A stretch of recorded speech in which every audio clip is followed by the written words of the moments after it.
Ben Tennyson has lost everything. Now, in a new universe, he must decide, will he return to the role of hero, Ben X Supergirl? Hello there, Omni-sensei here with What If Ben 10 Was in Justice League, Ben 10 X DC Verse, Part 2. If you enjoy this content, please smash the like button. If you haven't already, please subscribe to the channel. Don't forget to check out the original story linked in the description. I hope you enjoy listening to it. In the interim, Fitting In, Part 1. San Francisco, 3 months before initiation. As Ben watched Clark and Diana leave, he had some trouble thinking clearly. He could only marvel at his new position in life. He was a member of the Justice League. Sure, the League wouldn't actually be meeting until a few more months, but he was still a part of it. It was odd, until yesterday, he'd felt alone. Yes, he had become friends with the League, with the Kents and with Kara, but he'd still felt isolated. Now he was a part of something. He belonged. He went back into his kitchen and grabbed some leftovers from the night before. As he began to eat, his mind began to wander. What will these new members be like? Will they all have powers, or will some be like Batman? I wonder what Gwen and Kevin would say about this. Thinking about his cousin and best friend dampened his spirits somewhat. He still thought about them, his grandfather, his parents, and Julie often. Many times, he'd miss them so much that it would ache. He just wanted to keep them safe, and then they were gone. And he had him to blame for it all. If it hadn't been for him, they'd be alive, Julie would still be alive. Ben stopped eating and just stared at the table for a while, thinking about her. Sure, they'd had their rough spots in their relationship, but those had been smoothed out years ago. They had even been talking about moving in together when they went to college. Unfortunately, Harang had made Ben so despised on his earth that no college would accept him. Ben's thoughts spiraled lower and lower, and he lost track of time. He almost missed his phone alarm going off. Quickly checking it, he realized that it was time for him to go out on patrol. He ate the rest of his food as quickly as he could, then activated the Ultimatrix. He found the alien that he needed, then slammed the dial down. Ghost Freak. This alien didn't shout so much as loudly whisper. It resembled a ghost, but with black cracks spreading across its pale body. A single eye peered out, it didn't have any other facial features, and the Ultimatrix dial was displayed on its chest. Ben had been wary of Ghost Freak ever since it had tried to possess him all those years ago. However, Azimuth had assured him that Ghost Freak wouldn't be a problem anymore after the upgrades he'd installed. Since moving into his new home, Ben had used Ghost Freak as a way to leave his home without anyone discovering where he lived. Ghost Freak became invisible and, using his powers of intangibility, flew up and through his ceiling. Once he distanced himself from his house, he slapped the Ultimatrix dial. Jet Ray. As the mantle-like alien flew over the city, he silently thanked Batman again for setting him up here. There was hardly any crime, and it seemed that accidents were uncommon. It hardly needed a superhero. Jet Ray's thoughts were interrupted when he heard the sound of gunfire. "Damn you, Murphy's Law," he muttered. He flew down to where several police officers were taking cover behind their patrol cars, dodging shots coming from the building in front of them. "What's the situation, officers?" One of the cops moved over to him, staying low as he did so. One other positive aspect of this universe was that the police were a lot nicer to him. "We've got a hostage situation," said the officer. "The guy's using a woman as a human shield, and he's taking potshots at us." Jet Ray nodded, pleased that the police were willing to work with him. "If you can keep his attention, I can get behind him and take him down." "Are you sure?" The officer didn't ask out of skepticism. He'd seen many of the forms that the shape-shifting hero had. He was more concerned with the hostage. "I'm positive." The officer felt a little better. So far, this hero hadn't let anyone down. "Go for it." Jet Ray slapped the Ultimatrix dial again. The officer shielded his eyes. As the green flash died down, a black and green anthropomorphic battery hovered in front of him. It had large, green eyes and a wicked smile on its face. Buzzshock. The officer's eyebrows went up. He'd seen a few of the strange forms in person and a few more on the news, but he'd never seen this one before. What couldn't this guy do? Okay, Buzzshock said with a grin, I'll be right back. With that, the little battery alien flew around the side of the building until he spotted an electrical outlet in the wall. Giggling, Buzzshock dove inside the outlet, becoming pure, living electricity. He traveled through the electrical system of the structure, only emerging when he reached the room with the gunman. Silently, he peeked around a wall, seeing the guy shooting out of a window. Held in front of him was a young woman, probably in her early 20s. She was clearly distressed, not being helped by the fact that her kidnapper was laughing like a maniac. Buzzshock waited, he'd need to time this just right. As the gunman reached out to fire again, Buzzshock zipped into the room as fast as he could and fired 2 blasts of green electricity at the pistol. The shock traveled down the gun and into his body.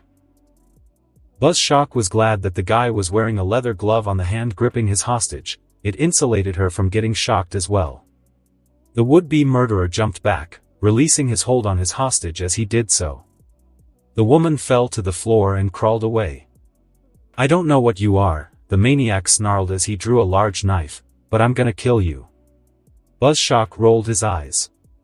Man, I've heard that so many times it could be my theme song. Yelling incoherently, the man slashed his knife horizontally across Buzzshock. The woman screamed as the alien was sliced in half.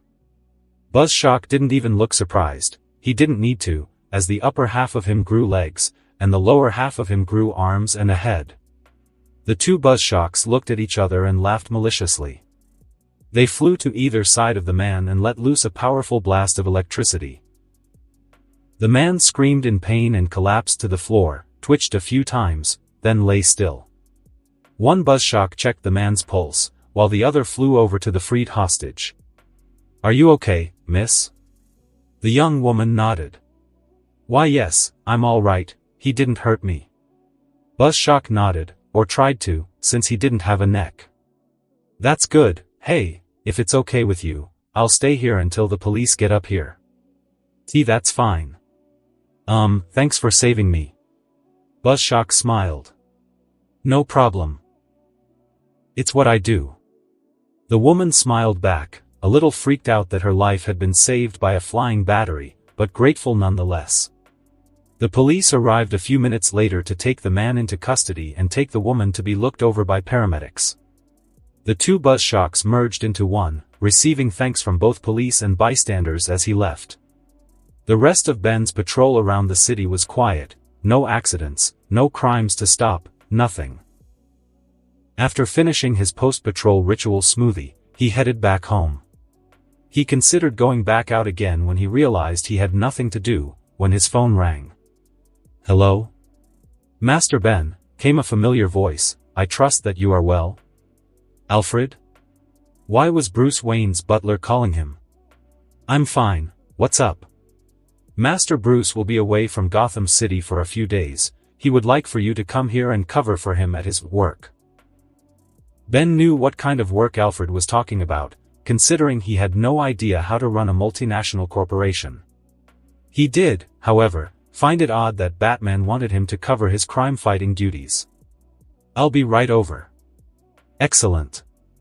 I will let Master Bruce know and prepare a room at Wayne Manor for you. Thanks, Alfred, I'll see you soon. With that, Ben hung up. With a repeat of Ghost Freak and Jet Ray, he headed for Gotham. Gotham City, Wayne Manor. Jet Ray landed in the forest outside the Wayne estate and then changed back to Ben. As he approached the gate, it opened, almost as if someone were watching him approach. Because that's not creepy at all, Ben thought. Ben walked up to the door and knocked.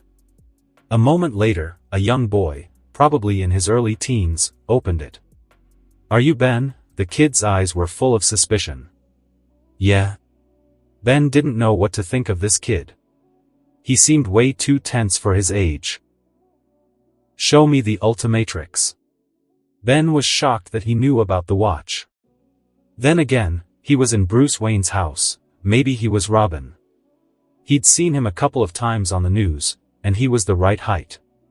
He raised his left arm and lifted the sleeve of his jacket. Satisfied? The boy's frown remained, but he gestured for Ben to come inside. When the door closed, the frown turned into a grin. "I've seen you on the news, you are awesome." Ben blinked. He'd expected anyone near Batman to be a lot more subdued. The boy held out his hand. "Tim Drake." "Robin." After giving himself a mental pat on the back for guessing right, Ben shook Tim's hand. "Come on," Tim continued, "Barbara needs to see us in the Batcave." "Who's Barbara?" Tim froze. "Oh, crap. I wasn't supposed to say who she was." "Okay, she's Batgirl, but don't call her by her real name unless she tells you herself. Okay? I don't want her to hurt me." Ben smiled.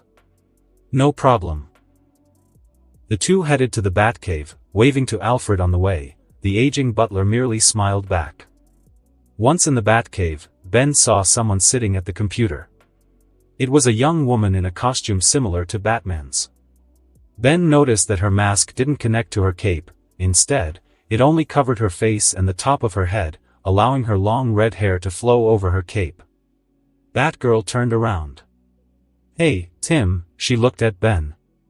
"And you must be Ben Tennyson. Batman told us about you." Ben smirked. Wow, who knew Batman was a gossip? To his surprise, Batgirl laughed. "Yeah, I think he said 4 sentences regarding you. That must be a new record for him."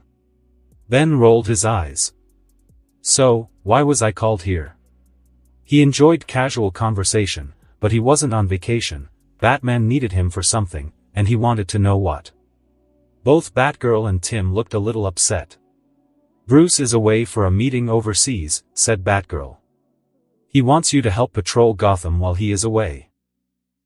"It's not fair," exclaimed Tim. "He doesn't trust us enough to take care of things for a couple of days without him." Ben thought about it. That really didn't seem all that fair to him either. Why would Batman not trust the people who knew his greatest secret with patrolling the city for a day or two? "Well, I'm sorry, I can leave if you want." Batgirl waved it off. "Forget it, our problem is with Batman, not you." Then an alert beeped on the computer. Batgirl turned her attention to the screen. "Robbery on 29th Street. Police are en route." "Come on," said Tim, "I feel a need to hit something." Batgirl nodded. "Suit up." She glanced at Ben. "Both of you." Ben cycled through his aliens until he found the one he wanted, then slammed the dial down. "Big Chill." Batgirl looked the blue Mothman up and down. "Not bad, this guy'll fit right in here in this town." If Big Chill could have smiled, he would have. "Thanks." Robin came in a moment later, now in his costume. He seemed taken aback by Big Chill's appearance, but he quickly got over it. He and Batgirl got on motorcycles and headed down a tunnel leading out of the Batcave. Big Chill unfurled his wings and hurried after them. When the trio reached the crime scene, the thieves had already left, and the police were taping off the area. The officers noticed them approach, and while they gave nods of greeting towards Batgirl and Robin, they were a little wary of Big Chill. The only reason that they weren't drawing guns on him was because Batgirl told them that he was with them. Big Chill looked at the store. The window was shattered and from what he could tell from his position, a lot of the jewelry had been taken.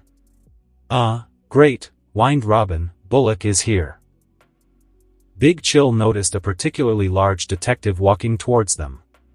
"Oh, whoopee, the kids are here." Bullock was clearly unhappy to see them. He raised an eyebrow at Big Chill. "And you brought another freak." "Great, like I don't need another headache." Before anyone could respond, he turned on his heel and walked away. Well, he seemed likable enough. Big Chill's sarcastic remark brought smirks from Batgirl, Robin, and a few of the officers that heard him. "Come on," said Batgirl, "we need to take a look at the crime scene." Batgirl and Robin walked through the door, while Big Chill went intangible and floated through a wall.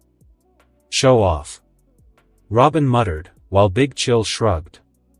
The two partners of Batman walked around the jewelry store, checking out every nook and cranny. Big Chill could tell that they were well trained, they left no stone unturned. After a few minutes, they came back to Big Chill. "Well, we know what was stolen," began Batgirl. "We know when the jewelry was stolen," continued Robin. "And we know how it was stolen, but we can't figure out who stole it," finished Batgirl. "Ha! I knew someday that one of you caped freaks would screw up." The three turned to see Bullock leaning against the doorframe with a smug grin on his face. Maybe not," said Big Chill. "I've got an idea." Bullock raised an eyebrow as Big Chill slapped the Ultimatrix dial on his chest, then covered his eyes as a bright green flash lit up the store. Clockwork. All three of the people in the store had wide eyes as a copper robot appeared in front of them. "What the heck is this?" asked Bullock. "Hang on," said Clockwork, "I'm going to try something." The winder on top of his head began to spin, and the room took on a green hue. The store had an afterimage placed on it. This afterimage showed the interior of the store completely undamaged. "I can look into and even show past events to others." If Clockwork had a mouth, he'd have been grinning at Bullock. The detective's mouth had hit the floor. Batgirl and Robin had done a much better job of staying composed, but they still looked impressed. The afterimage of the window shattered as a sledgehammer flew through it. A woman dressed as a jester did a backflip and landed on her feet.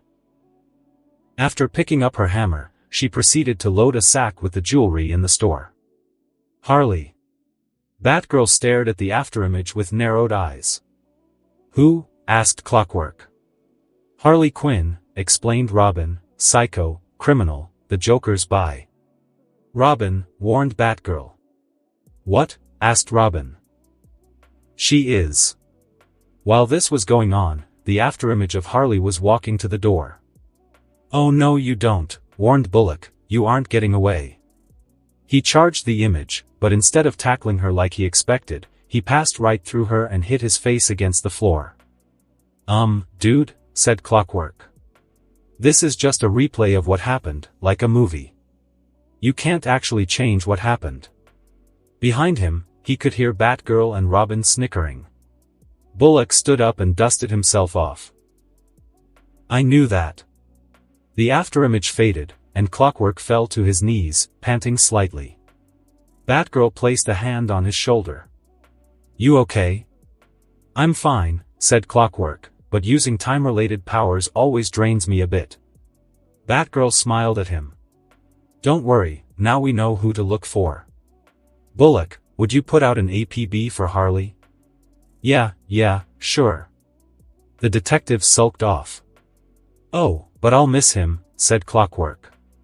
"He was such a ray of sunshine." The two other heroes laughed. Later, at the Batcave, the three heroes sat down eating food that Alfred had brought. Unlike Batman, the younger heroes got distracted from their work without 3 meals a day. As they ate, Ben had a thought. "So, who's the Joker?" The other two paused and glanced at each other. Apparently this was a touchy subject. "Think of the complete opposite of Batman," said Batgirl, "and then put him in a purple suit and clown makeup. That's the Joker." Ben shuddered a little. Then a realization hit him. "I think I know why Batman sent me here." Robin tilted his head. "You do?" "Yeah, it's not because he doesn't trust the two of you.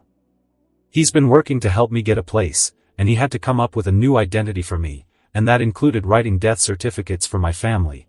I think that what happened to me opened old wounds, and he didn't want it to happen again." He looked at the two.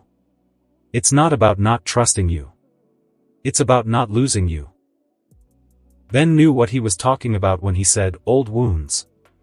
While adjusting to his new home, he had done some research on Mr. Wayne. He knew how his family had died.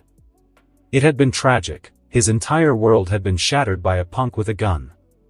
Batgirl and Robin looked down at the floor, ashamed that their trust in Batman was so easily shaken. Ben was probably right. They were the closest thing that Bruce had to a family, and they had all nearly died during the Thanagarian invasion. Batman was bound to be a little protective for a while. "I guess you're right," said Robin slowly. Ben shrugged. "Hey, I might not know things right away, but when I do, I'm usually right." Batgirl looked at Robin. "Let's play it safe until Bruce gets back." Robin nodded. Batgirl turned back to Ben and pulled off her mask with one hand while offering him her other to shake. "By the way, I'm Barbara Gordon." Ben smiled. "Nice to meet you, Barbara." The two shook. The next couple of days were pretty quiet. The worst that the three had to deal with were a few attempted muggings. Otherwise, they stayed at Wayne Manor. Normally, Barbara had to go to college, but her school had a series of financial meetings between the teachers, so she was off for a few days. They had tried to figure out what Harley Quinn had been up to, but so far, no leads had come up. The rest of the time was spent training. Ben would transform into various aliens, and the other two would try to find ways of beating him. The ones that could go intangible were the most difficult to fight. Still, the skill possessed by the two was undeniable. Ben knew that if he ever tried to fight them as a normal human, he'd be toast. When Batman finally returned, he gave a gruff thank you, then told Ben to leave. Ben said his goodbyes to Barbara, Tim and Alfred, then headed home. He didn't know why, but the more good that he did, the better he felt about this whole situation. Maybe it was because he was preventing other families from mourning. After Ben left, Barbara Gordon pulled out her cell phone and dialed a number. After a few rings, the person on the other line picked up. "Hello," said a sleepy-sounding Kara Kent. "Hey, Kara, it's Barbara." "Oh, hi Babs, what's up? You won't believe who just left Wayne Manor. Unless it's a cute boy, I really don't care. It's like 4 in the morning in Kansas right now." "That depends, do you find Ben Tennyson cute?" There was a short silence on the other line. Barbara smiled as she imagined her friend's face reddening in embarrassment. Ben was there?" "Why?" It could have been Barbara's imagination, but Kara sounded just a little too interested. "Batman asked him to help out while he was away." "I know, it's really not like him to ask for help, but let's just say it was kind of complicated. Anyway, Ben showed up, helped us out for a few days, and just left." "How is he doing?" Barbara was a little thrown off by the question. "Well, he seemed alright to me. There were a couple of times that he seemed, I don't know, off somehow.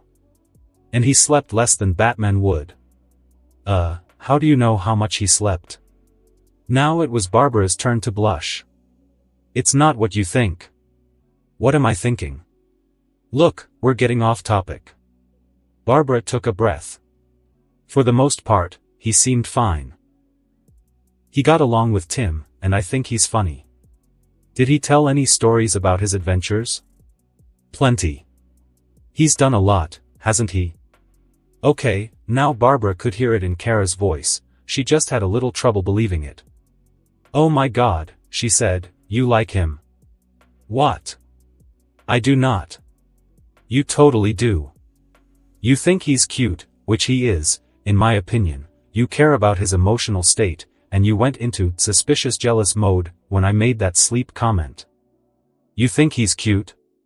See? You just did it again. Ugh. Babs, I'm not having this conversation right now. I'm going back to sleep. Denial is the first step. Barbara managed to call out before Kara hung up. After staring at her phone for a moment, Barbara began to think about it. There was just something about those two. She couldn't quite explain why, but Ben and Kara just seemed like a perfect match. This could be fun, she thought. Chapter 6, For the Man Who Has Everything. The Fortress of Solitude.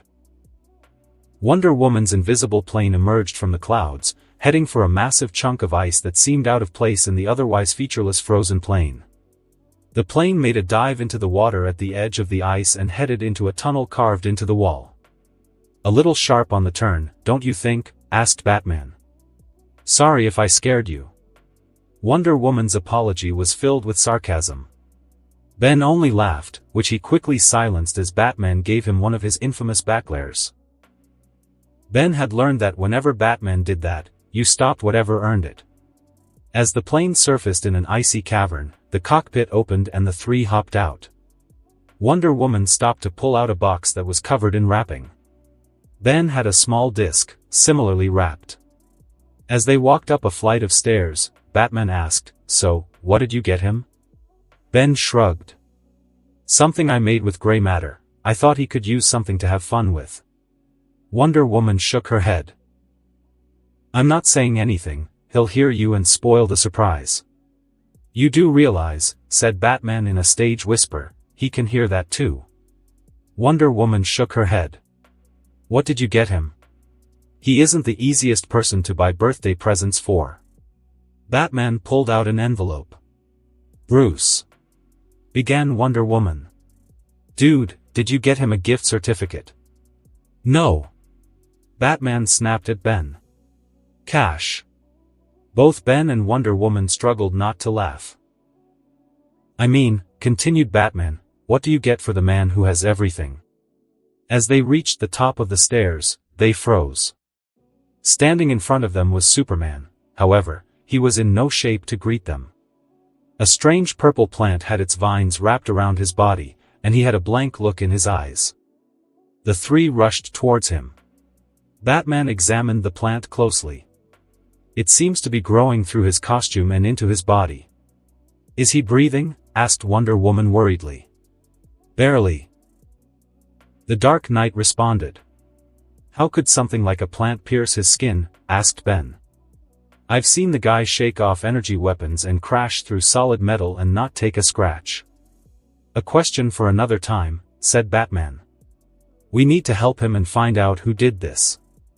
"Someone must have breached the fortress," exclaimed Wonder Woman. "Agreed. You and Ben have a look around." Wonder Woman flew on ahead while Ben activated the Ultimatrix, selected his alien, and slammed the dial down. XLR-8.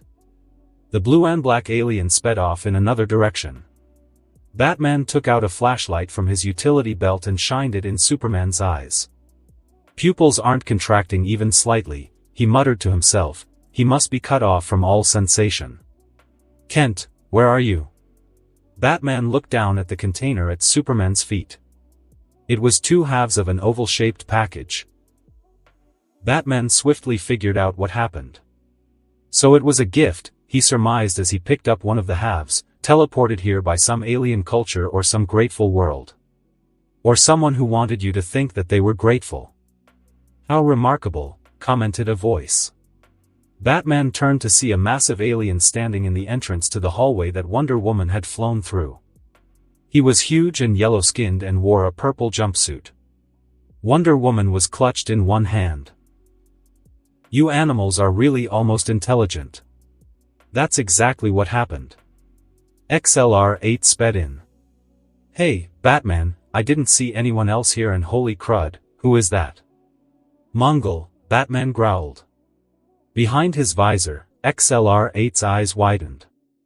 In the couple of weeks since joining the League, Ben had been using the mission logs in the Watchtower's computers to get himself better acquainted with the League's past accomplishments, as well as get to know the villains better. Mongol's file had called the alien strong enough to be a threat to Superman. "You recognize me?" Mongol's voice had a sadistic tone to it. "I'm flattered. I'm sure that Superman told you about our previous encounter." Batman raised an eyebrow. "You mean how he humiliated you?" Mongol marched up to him, the triumphant smirk now gone. "A jaundiced account." "I don't know," mocked XLR-8. "Soups does seem like the honest sort." Mongol shot a glare at him, then held up Wonder Woman as if she were an insect to be studied. "What inferior specimens he surrounds himself with. I took her down before she even knew I was there. And I'll take this whole planet just as easily." Wonder Woman's eyes snapped open, and she slammed both of her feet into Mongol's face. The shock of the impact caused him to release his hold on her. "Maybe not as easily as you think," she said. Mongol rubbed his jaw and glared at her as she continued, we inferior specimens call it playing possum. As both Wonder Woman and Mongol were about to engage, and XLR-8 was about to turn into a different alien, Batman stepped between them. "No," he said.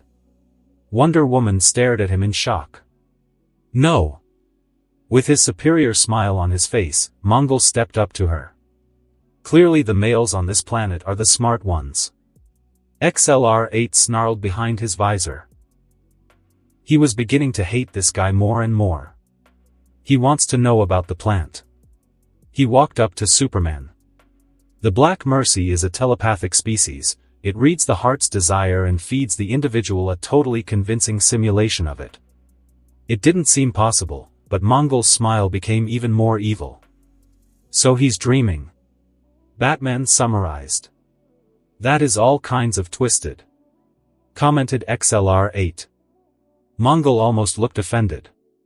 "Oh, this is far deeper than any dream."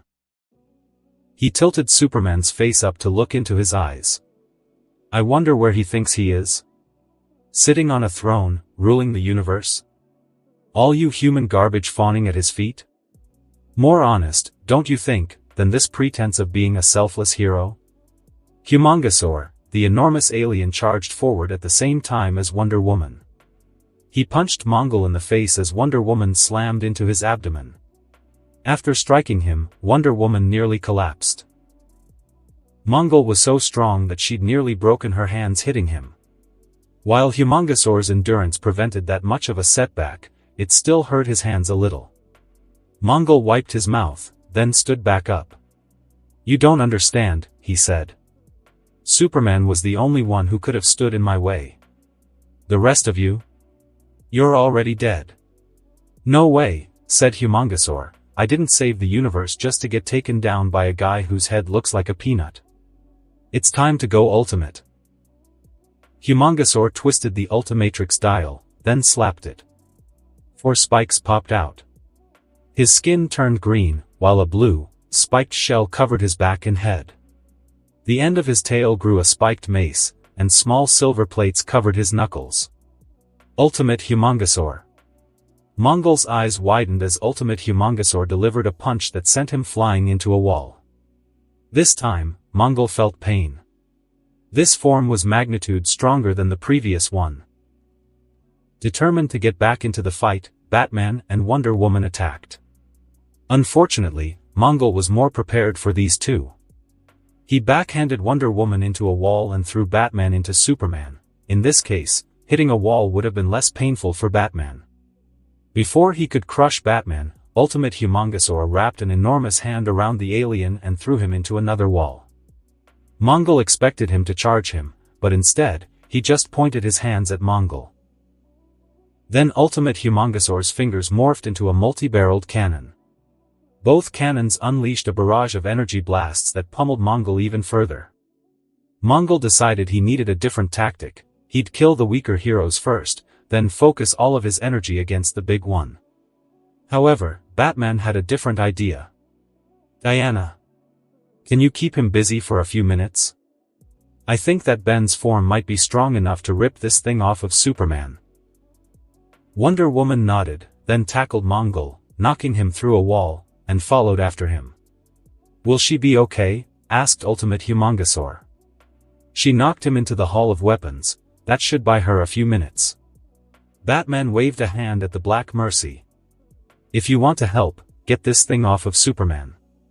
Ultimate Humongosaur nodded, then wrapped his hand around the plant. At first, it wouldn't budge. Gritting his teeth and bracing himself, he pulled as hard as he could. Slowly but surely, the Black Mercy began to come off. Ultimate Humongosaur thought that it would come off slowly, but to his surprise, it detached itself and jumped right at him. He had no time to react as the plant wrapped itself around his throat. "No!" cried out Batman as Ultimate Humongosaur fell to his knees, a dopey smile creeping across his face. Bellwood Ben strode out of his parents' garage and towards his car. He hurried his step after looking at the time on his phone. He didn't want to be late. He drove out to Kevin's house, barely making it in time. As he stepped out, he saw 3 of the most important people in his life. First was Gwen Tennyson, his cousin. 1/4 anodite, magic user, and black belt. She waved to him in her jeans, red shirt under her black vest, and her long red hair tied up in a ponytail. Next to her was her boyfriend and Ben's best friend, Kevin Levin. He wore a smirk and crossed his arms as Ben drove up. He wore a black t-shirt over a gray, long-sleeved shirt and jeans. His long, black hair was messy, as usual. Standing in front of them was Julie Yamamoto, Ben's girlfriend. Her smile was full of love as she waved. As usual, she wore her pink sweatshirt over a white polo shirt and white skirt. Her short, black hair was, as always, perfectly straight. "Hey, guys, told you I'd get here on oomph." Ben didn't finish his sentence as Julie wrapped her arms around his neck and kissed him deeply. When they parted, Ben gave a goofy grin. "If that's what I get when I get here on time, what do I get when I get here early?" "Oh, you'll find out later," said Julie, a playful smile on her face. "If you two are done, we do have a job to do." Though her tone was serious, Gwen's smile said otherwise. "Come on, Gwen," said Kevin, "let the kids have their fun. It's not like the Forever Knights are gonna go anywhere. They live in big castles, remember?" Gwen rolled her eyes as she got into Kevin's car. Julie got into Ben's car, followed by Ship, her pet galvanic mechamorph symbiote. Ben and Kevin got into the driver's seats of their respective rides and drove off. Fortress of Solitude. Superman slowly shook off the effects of the Black Mercy. His eyes fell upon Batman trying to pull the plant off of what could have been one of Ben's aliens. Then he remembered, Mongol. He'd done this to him. He'd made him see the end of his world, the end of his family. He heard the sound of fists against flesh. That meant that Mongol was fighting someone else. Ignoring Batman, he flew off. Mongol needed to pay. Wonder Woman was lying on the ground, her body nearly broken by Mongol's savage beating. She was barely conscious as the alien warlord picked up a spear from the Hall of Weapons and prepared to drive it through her heart. Mongol's sadistic smile was back in full force. He prepared to drive home his weapon when a noise made him pause. He only had a moment to look surprised before Superman collided with him, crashing through room after room of the fortress. The two eventually landed in Superman's zoo, a place he kept the animals he'd rescued from an alien collector. In his rage, Superman threw punch after punch, for the moment not caring how much damage was done to his fortress. "Do you have any idea what you did to me?" Mongol had to endure another minute of savage beating before he was able to kick Superman backwards. Though he was in pain, he still kept up his grin. "I fashioned a prison that you couldn't leave without sacrificing your heart's desire." He cracked the tendons in his neck. "It must have been like tearing off your own arm." Then he reached out and grabbed Superman's head. Wonder Woman slowly crawled to where she had last seen Batman and Ultimate Humongosaur. She was in no shape to continue fighting, so the best she could do was stay away from the battle. After a few minutes, she made it back. However, the scene before her was enough to distract her from her pain. She saw Batman pulling futilely at the Black Mercy, now wrapped around Ultimate Humongosaur. "Hera, no." Batman heard her and turned around, his eyes widened as he witnessed her battered state. "Are you all right?" he asked as he helped her up. "I've been better," Wonder Woman admitted weakly. "What happened to Ben?" "He pulled off the plant, but it latched onto him. We either need Superman to pull it off, or else Ben has to somehow snap out of it himself." "Well, Superman is fighting Mongol, we're stuck with the second option." She looked at Ultimate Humongosaur. "Can you get me to him?" Batman nodded, and he helped her limp over to the colossal alien. "Ben," she said quietly, "I don't know if you can hear me, but whatever you're seeing, wherever you are, it isn't real. Come back to us, Ben, please, come back to us." Bellwood. As he drove, Ben frowned and rubbed his head. "Ben, are you okay?" asked Julie, concerned. Ben shook his head, then smiled at her. "I'm fine," he assured her, "just felt a little weird for a second, that's all." The two cars pulled up to the entrance of a huge castle. Gwen and Kevin got out, stretching stiff limbs. It had been a long drive, after all. Before Ben could get out of the car, he felt lips pressed against his cheek. He turned to look at his girlfriend. "Was that because you wanted me to feel better, or did you just want to kiss me?" Julie smiled. "Maybe a little of both." They got out of the car and walked up to Kevin and Gwen. "I don't know why they think that we won't find them," said Kevin, shaking his head. "I mean, they live in a giant castle, for crying out loud. Maybe they know they're going to get their butts kicked, they just figure they might as well lose in a cool location," offered Ben. Kevin rolled his eyes. "Only you would think that living in an old castle would be cool, Tennyson." Gwen shook her head. "Come on, guys, let's just beat these guys and go home. I don't want to spend too much time cleaning Forever Night off of me before we go out on our double date tonight." Ben laughed.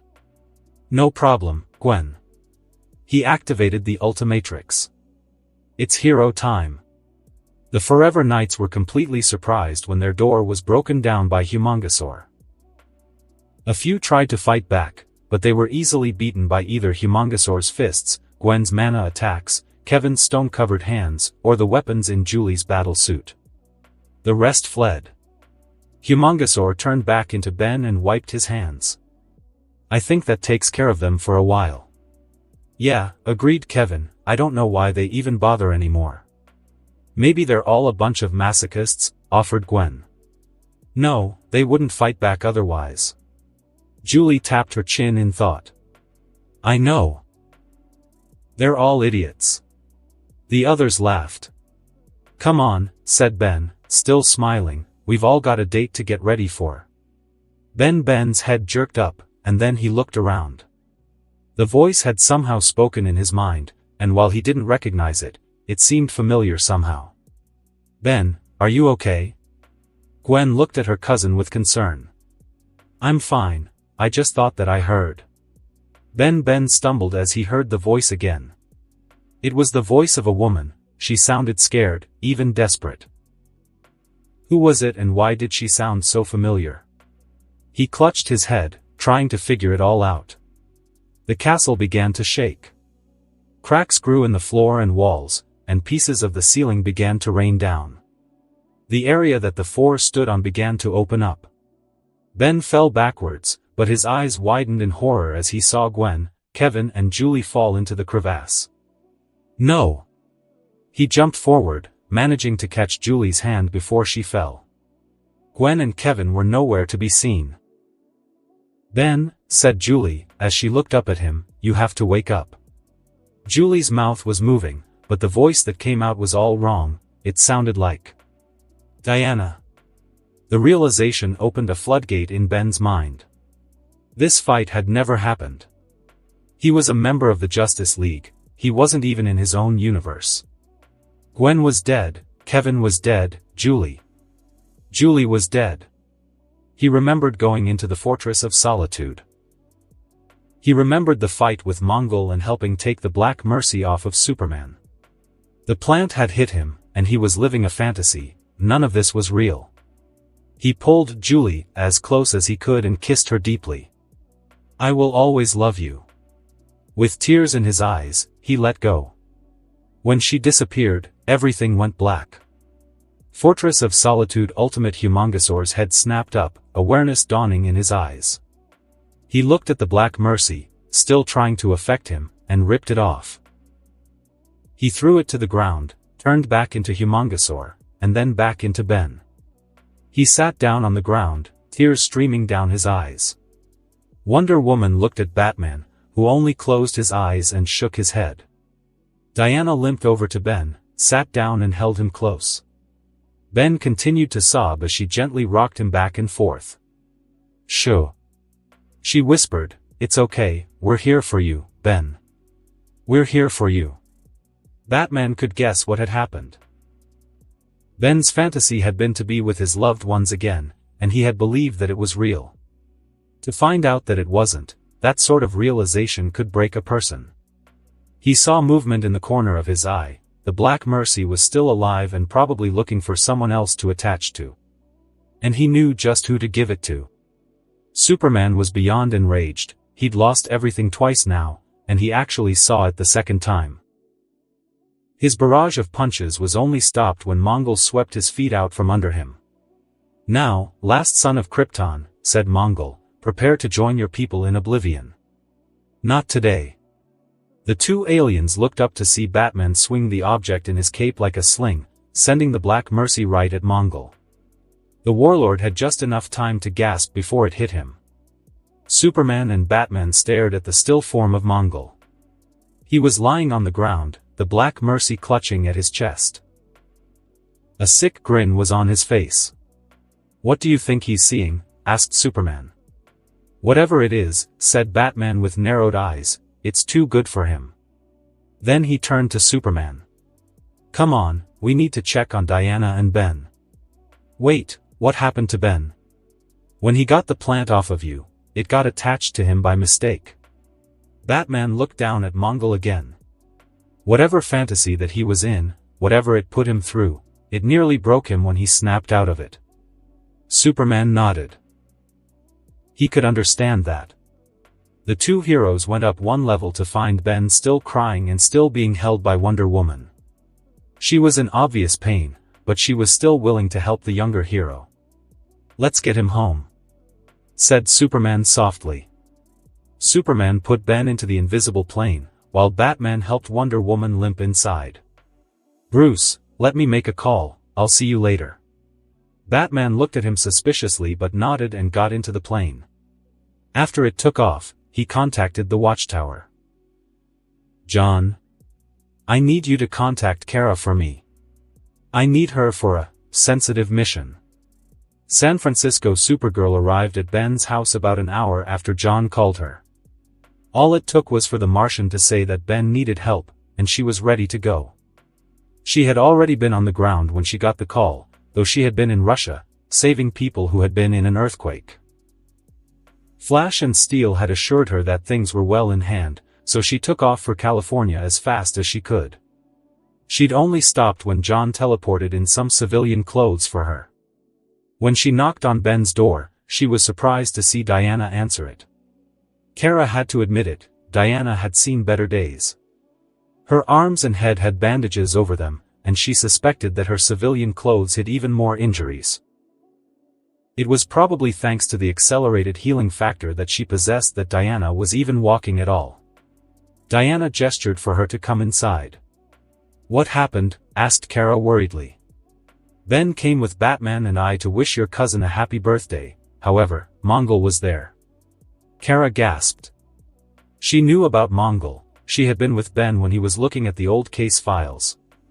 "Is he hurt? Where is that freak, Mongol?" Ben is alright, at least physically." Diana frowned for a moment. She had been upset too after seeing what the Black Mercy had done to Ben. Anyone in the League would have been. But Kara seemed a little too protective. "What do you mean, at least physically?" Kara seemed less mad and now was just concerned. Mongol had attached a plant to Clark. It made him live his heart's greatest desire. When Ben pulled it off, it did the same thing to him.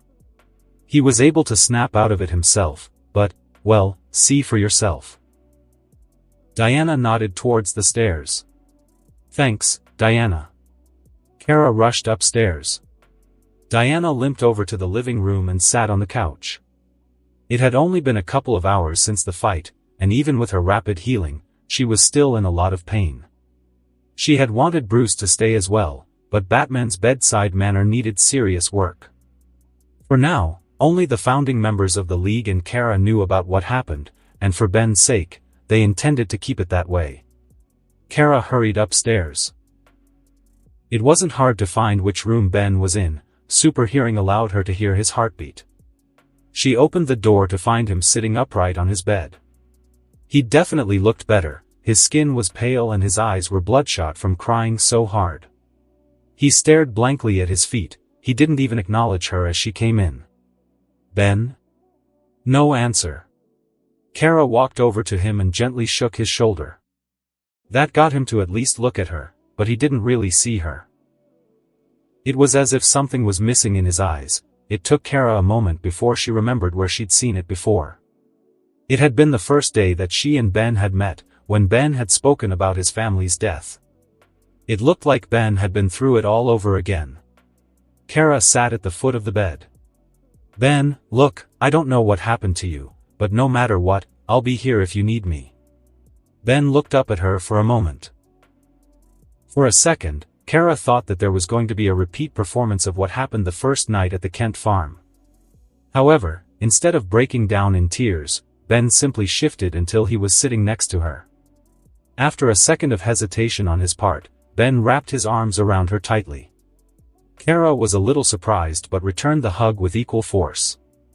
"Thank you," Ben whispered. Both Diana and Kara stayed at Ben's home for the next few days. Other League members would visit, but Diana and Kara rarely left for more than an hour or two. During the first couple of days, Ben was nearly lifeless, rarely leaving his bed and, save for the occasional word or phrase, was completely silent, and even then, those words were usually directed at Kara. On the third day, Ben surprised both women by coming downstairs and telling them, "Good morning." And he did it with a smile. "I guess I realized that I can talk to you all about this kind of stuff," Ben had said to Diana when she'd asked what brought about the change. "Just knowing that I have people who will listen, who'll be there if I need them, that just made me feel better." 2 days after that, both Diana and Kara felt that Ben didn't need people hovering nearby, watching over his shoulder. They packed their things and were almost ready to leave. Diana was ready first and was preparing to contact the watchtower to be teleported when Ben stopped her. "Diana?" The Amazon princess turned to see her young friend behind her. "Yes, Ben? I just wanted to say thanks, for being there after I got that plant off of me." Diana smiled. "Of course, Ben. I know that you'd do the same for me." Ben smiled back. "I also wanted to say thanks for saving me." "How do you mean?" Ben looked down. "If you hadn't called out my name, I don't know if I'd have been able to break free. I still don't know if I wanted to break free." Diana understood what he meant. During her stay at his home, Ben had told both her and Kara what the Black Mercy had shown him. For him to see the people he cared for the most, and then realize that it was all an illusion. Both Amazon and Alien wanted nothing more than to see Mongol burn for that. Ben started speaking again. "But still, the fact that I let go. Maybe that means that I'm starting to move on. I'm not forgetting them," he added when he saw Diana raise an eyebrow, "but I think that this means that I can live without them. Or at least, live without seeing them again." Diana pulled him into a gentle hug, which he returned. "I'm glad to hear it, Ben." She let go and took a step back, putting a hand to the communicator in her ear. "Ready, John." Ben shielded his as a flash of light made Diana disappear. "I wonder if that's what people do when I transform," Ben thought idly. He turned around and saw Kara standing at the top of his stairs. "I assume that you heard what I said?" Kara smiled sheepishly. "A curse of super hearing." She lifted off and floated down the stairs. "Still, I'm happy that you're starting to move on." She looked down, then up. She seemed to have difficulty looking Ben in the eye. "Kara? You okay?" To Ben's surprise, a small blush had appeared on Kara's face. Are you sure that you don't need me to stick around?" "I don't mind staying a couple more days if you need me to." Ben blinked. Was she? Nah, couldn't be. "Kara, I'll be fine." Somehow, Kara seemed disappointed. "But, if I have any problem, no matter how small, you'll be the first person I call, okay?" Kara brightened up at that. "You better, or I'll kick your butt." Ben laughed. "Yes, ma'am," he said jokingly. Kara smiled warmly, then grabbed Ben in one of her crushing hugs. "Kara." Ben gasped. "Air. Sorry." As Ben got air going back into his lungs, he looked at Kara. Unlike Julie, who was short enough that Ben had to look down, Kara was his height, maybe even a few centimeters taller, so he could easily look her in the eye. It was also very difficult for her to hide that blush. "Kara, are you okay?" Kara looked right into his eyes for a moment. "I'm glad you're feeling better, Ben." Then she gave him a quick kiss on the cheek. Watchtower, ready for teleport. As she began to disappear, Kara saw Ben put his hand over the spot that she'd kissed, a stunned expression on his face. Chapter 7, Kid Stuff. Ben Tennyson had fought plenty of villains in his own universe. He'd faced down warlords, thieves, and even extra-dimensional gods, which made the battle he was currently fighting seem like a walk in the park. He, transformed into Four Arms, along with Batman, Wonder Woman, Superman and Green Lantern, was fighting several supervillains inside of a federal gold reserve. The villains weren't all that tough. In fact, any one of the heroes facing them probably could have taken them down by themselves. As it was, it wasn't too long before only one villain was left standing. He was called Copperhead, a man who was dressed like a snake, complete with venomous fangs. "I won't go down so easily," he hissed as he leaped towards Green Lantern. Lantern calmly created a brick wall with his ring, which his opponent promptly knocked himself out against. "Sure you will," Green Lantern responded.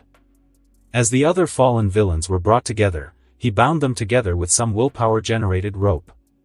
"Guess that's a wrap." The other four heroes gave him a funny look. "Sorry, I've been hanging out with Flash too much." Four Arms grinned. Finally, it wasn't him making bad jokes. He opened his mouth to tease the guy, but he was interrupted by the appearance of a wave of purple and gold energy. Before anyone could react, the wave covered them, and then they disappeared. Another dimension. The five heroes opened their eyes to find that they weren't in Kansas anymore. They were floating on a chunk of rock, surrounded by a white sky, crisscrossed by jagged red and black lines. Four Arms could see dozens of other rocks in the distance, each one with people on them. It was Judgment Day. Copperhead raved, and we got sent to the bad place. The bad place. Any further freakouts were halted when Cheetah, another villain, slapped him. "Snap out of it, Copperhead." "This place is weird," commented Four Arms. "It kinda reminds me of the Null Void." "What's the Null Void?" asked Wonder Woman. "Prison dimension in my universe," the red alien responded, "used to hold the most dangerous bad guys of my universe. I've had to send a lot of my villains there before." Four Arms looked around. "At least there aren't any flying squid things around." "Have you noticed something odd about all this?" interrupted Batman. "Aside from the obvious," snorted Four Arms. "There are only adults here," Batman said, as if Four Arms hadn't spoken. Wonder Woman looked around. "He's right, there aren't any children here. That's because a child is responsible." The heroes turned to see a woman in purple and gold robes floating towards them. Four Arms couldn't see her face or any of her true features. She was completely covered. The other heroes went into fighting stances. "Morgaine Le Fay," growled Batman, "should have known." "Calm yourselves, I mean you no harm. My own son, Mordred, is responsible for this treachery, banishing all adults to this shadow realm." She looked out to the distance. "And after I spent millennia feeding him, bathing him, and preparing him to be king. Where did I go wrong? See, this is why you shouldn't teach your kid magic if you're evil," said Four Arms while rolling his eyes. "It always comes back to bite you later." "You'd think they'd learn," muttered Green Lantern. "You're a sorceress," Wonder Woman said to Le Fay. "Can't you just undo his spell?" Morgaine shook her head. "No, he has the amulet of first magic, he's too powerful." She paused, then looked at the heroes. "But if we all work together..." Batman finished her sentence. "You want us to defeat your own son?" Even though her face was hidden, Le Fay seemed smug. "So don't trust me. Let him rule the world and all your children. Here we will stay. Forever." "Well, how can we get to the real world?" asked Four Arms. "I don't see an exit anywhere." "You won't need one," explained Le Fay. The spell only banishes adults. The heroes didn't take long to figure out the sorceress's meaning. I don't like where this is going, said Green Lantern darkly. It's the only way, responded LaFay. We have to do it, Superman sighed. Sometimes doing the right thing could make a hero miserable. Excellent, hissed LaFay, Malugu Sagarath, Rabbath Tanabu, Cthulhu. With a flash of green light from the sorceress's hands, the heroes vanished. Fantasyland amusement park. With a glee that only a sadistic child could have, Mordred came to the amusement park, now full of only children, and turned it into a dark, twisted palace for himself and his subjects. This was what he'd always wanted, a kingdom, a mass of followers, and no mother telling him what to do. With but a glare, the other children followed Mordred without a backward glance. If they had, they might have noticed the shadows behind them, shadows that led to 5 10-year-old heroes. This better be temporary, said Batman, while looking down at his much younger self. You sound weird, said Superman. Whoa. So do I. I kind of like this, said a smiling Wonder Woman, as she noticed that she was a good few inches taller than her teammates. I don't, said a new voice. The others turned to see the 10-year-old Ben Tennyson. While the other heroes had remained in their costumes, albeit kid-sized ones, Ben had completely changed. Gone were his green jacket, jeans, and even his Ultimatrix. Instead, he wore a white t-shirt with a black stripe going down the middle, brown cargo pants, and a black and white device on his wrist. Ben, asked Superman, what happened?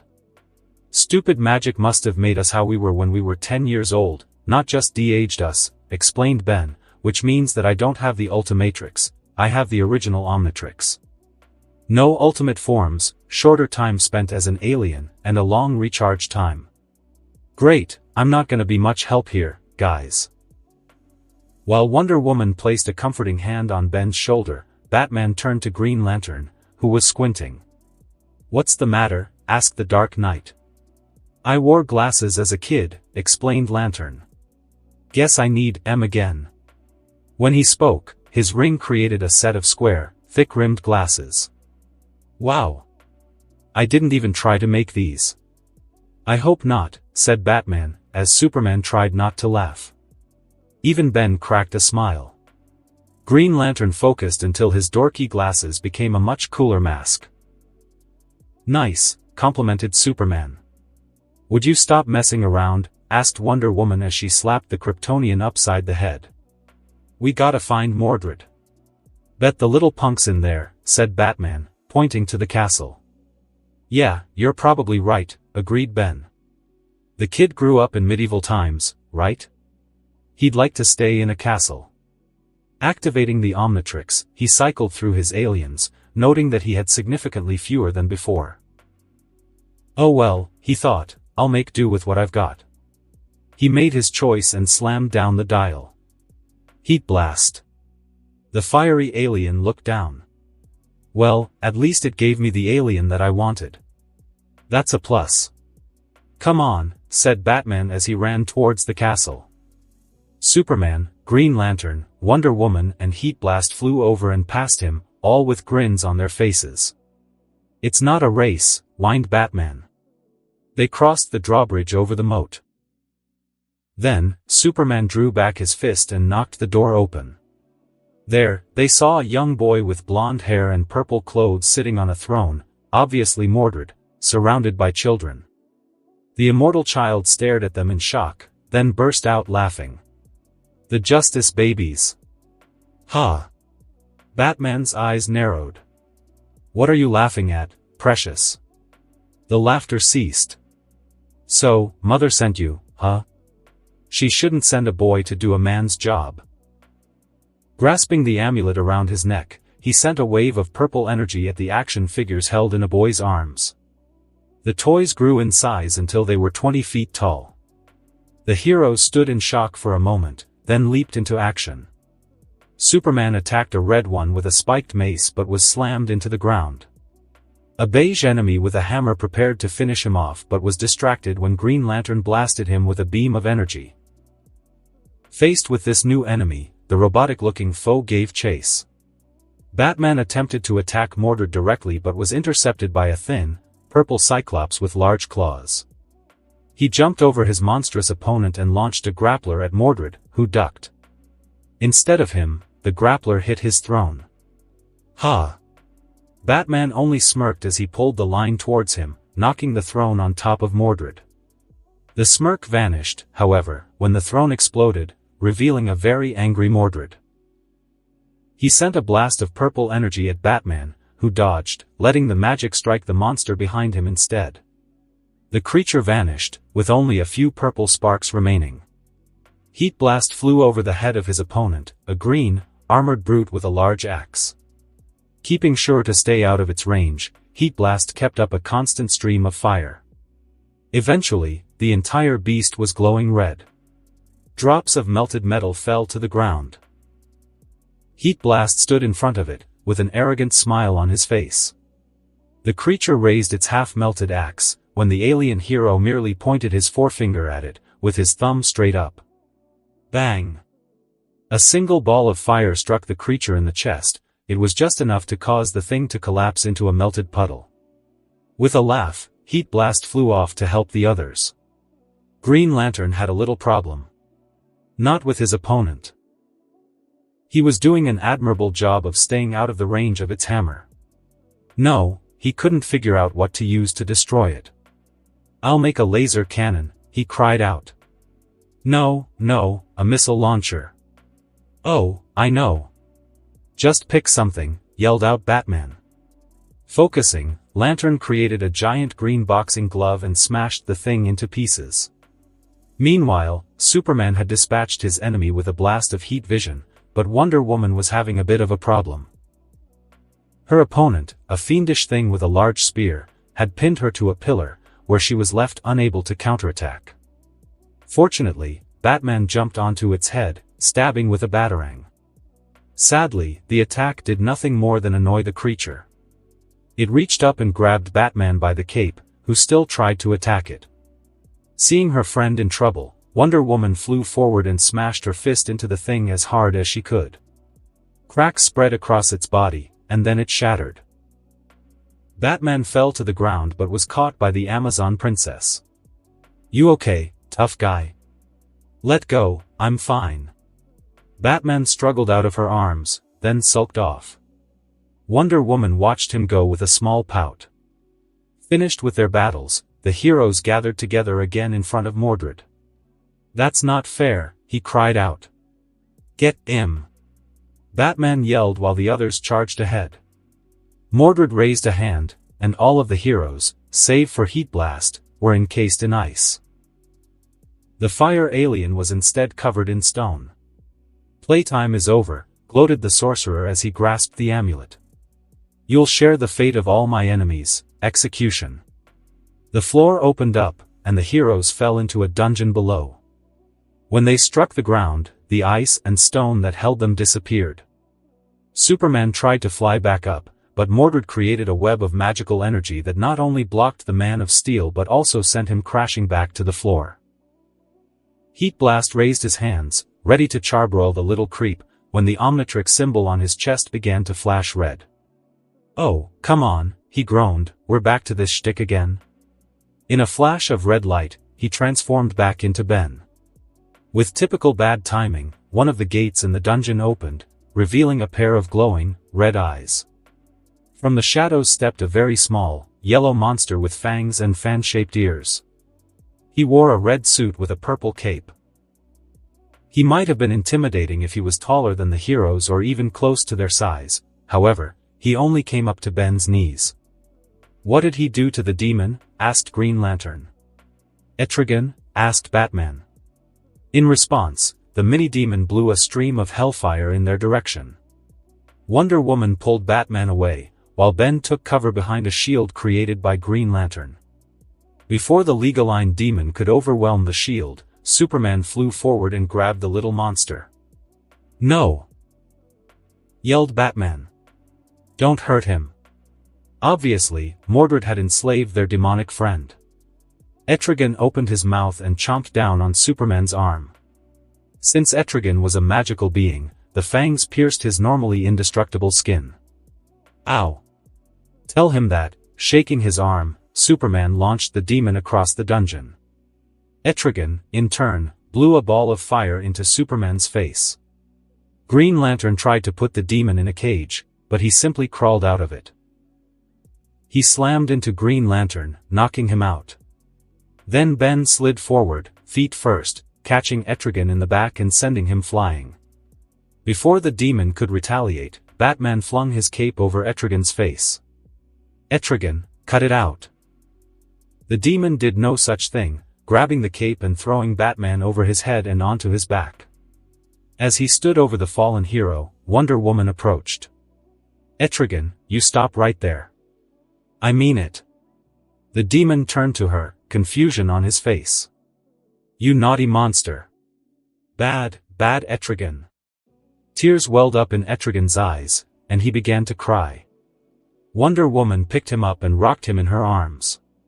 Hey, little guy, it's okay. She was practically cooing. I won't hurt you. Batman rolled over. You've gotta be kidding. Anyone besides me finding this way too freaky? Asked Ben. He's just a baby. Wonder Woman patted Etrigan's back until he burped a small ball of fire. That's all he needed. Green Lantern sniffed the air, then his face scrunched up in disgust. Man, that isn't all he needs. Batman backed up. Now that is a job for Superman. Green Lantern nodded. I'm gonna punch a way out of here. Wonder Woman handed Etrigan to Superman. I'll help. Superman looked at Ben, his face pleading. I'm gonna go supervise. Then Ben ran off. Traitor, muttered Superman as he held the very smelly demon as far away as his arms could stretch. It took a while for them to escape, which gave Ben some time to think. Being a 10-year-old again reminded him of the adventures he'd had on that fateful summer. Even though it had been a few weeks since he'd recovered from the incident with Mongol, it still hurt to think about how he'd never see his loved ones again. It just hadn't been fair. He had done so much good for people, the world, and even the entire universe. Why did they die? Ben quickly cut off that line of thought. It was in the past, and he needed to move on.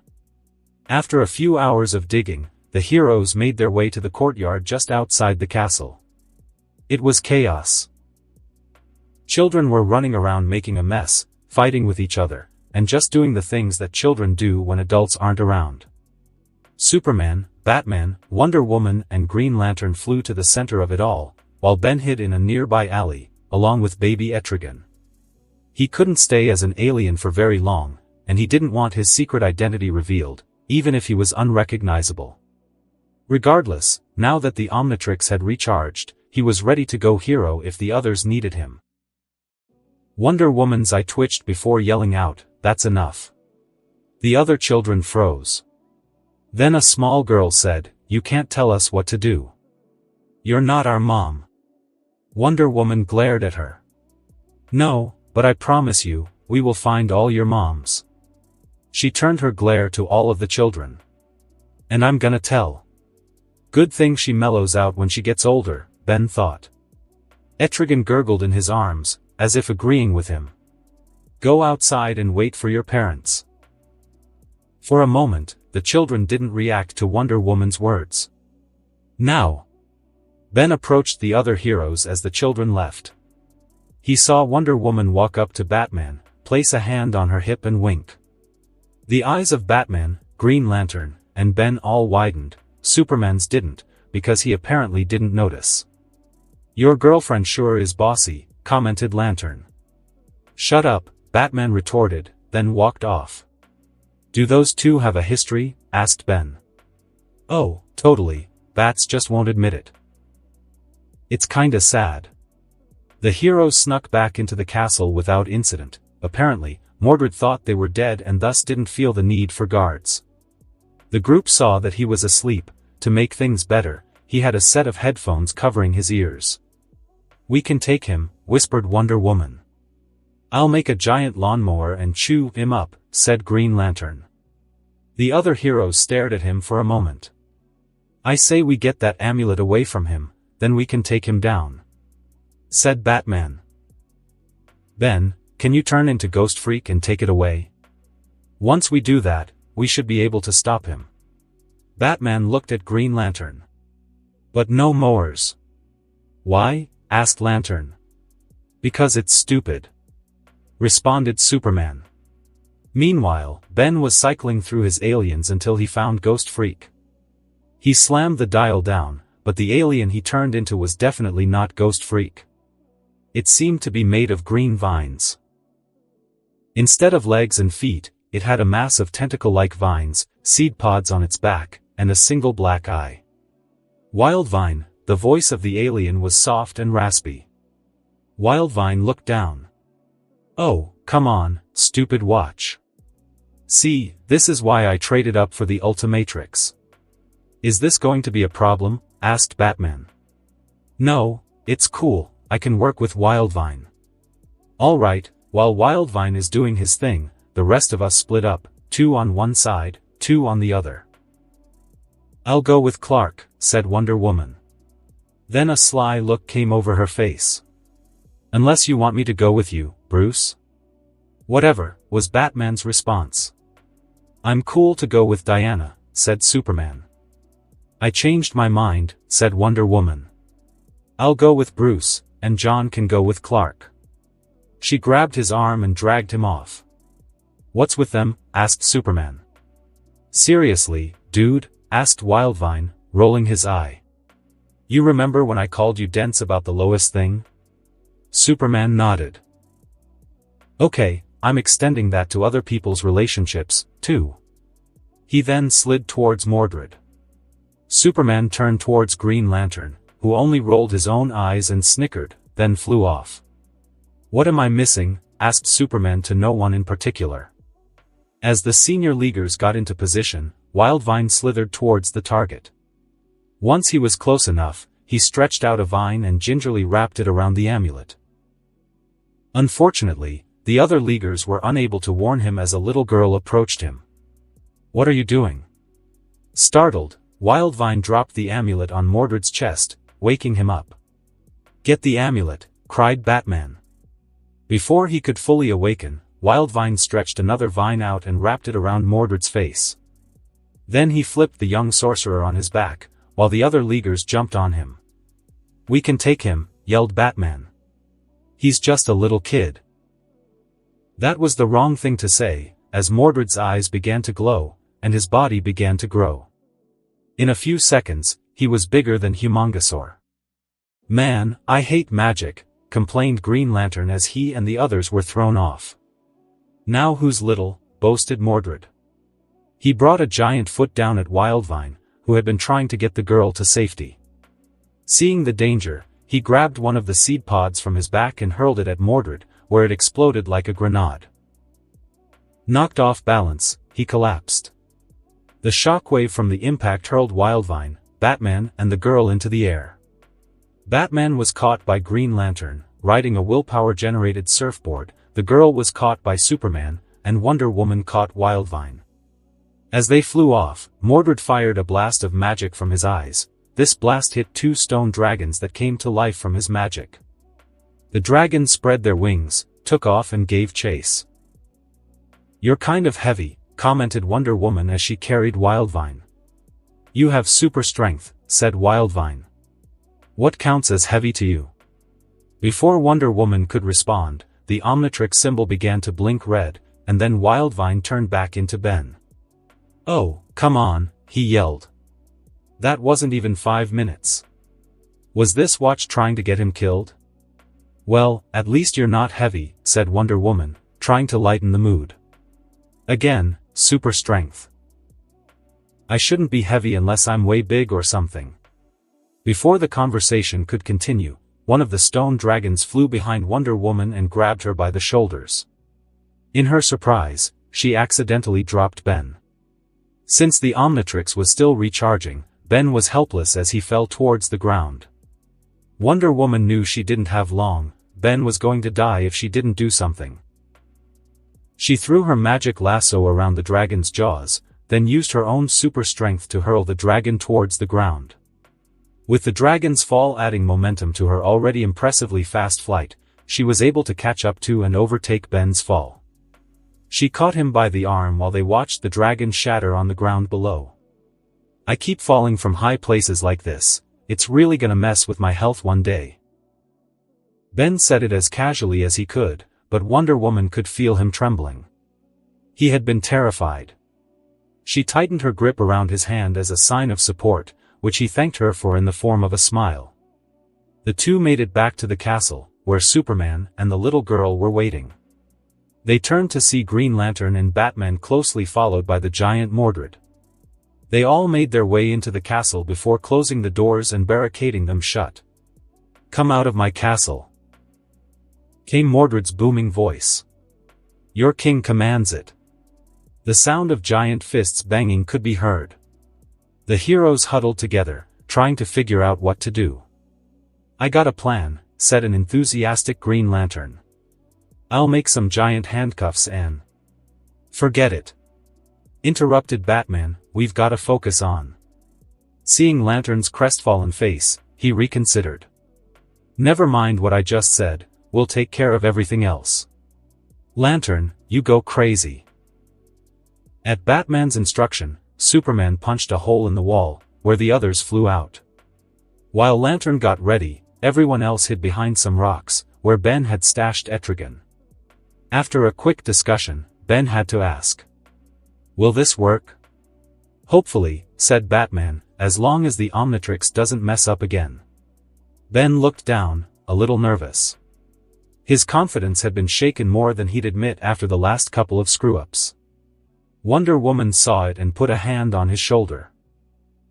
"Don't worry," she said comfortingly, "I know you'll do it." Ben gave a small smile in return. Mordred burst through the doors to his castle but found that no one was there. "Hey, Junior." Mordred turned to hear the voice calling him out and found a giant green battlesuit, almost as large as he was now, poised to fight him. Piloting the mech was Green Lantern. "How about pickin' on someone your own size?"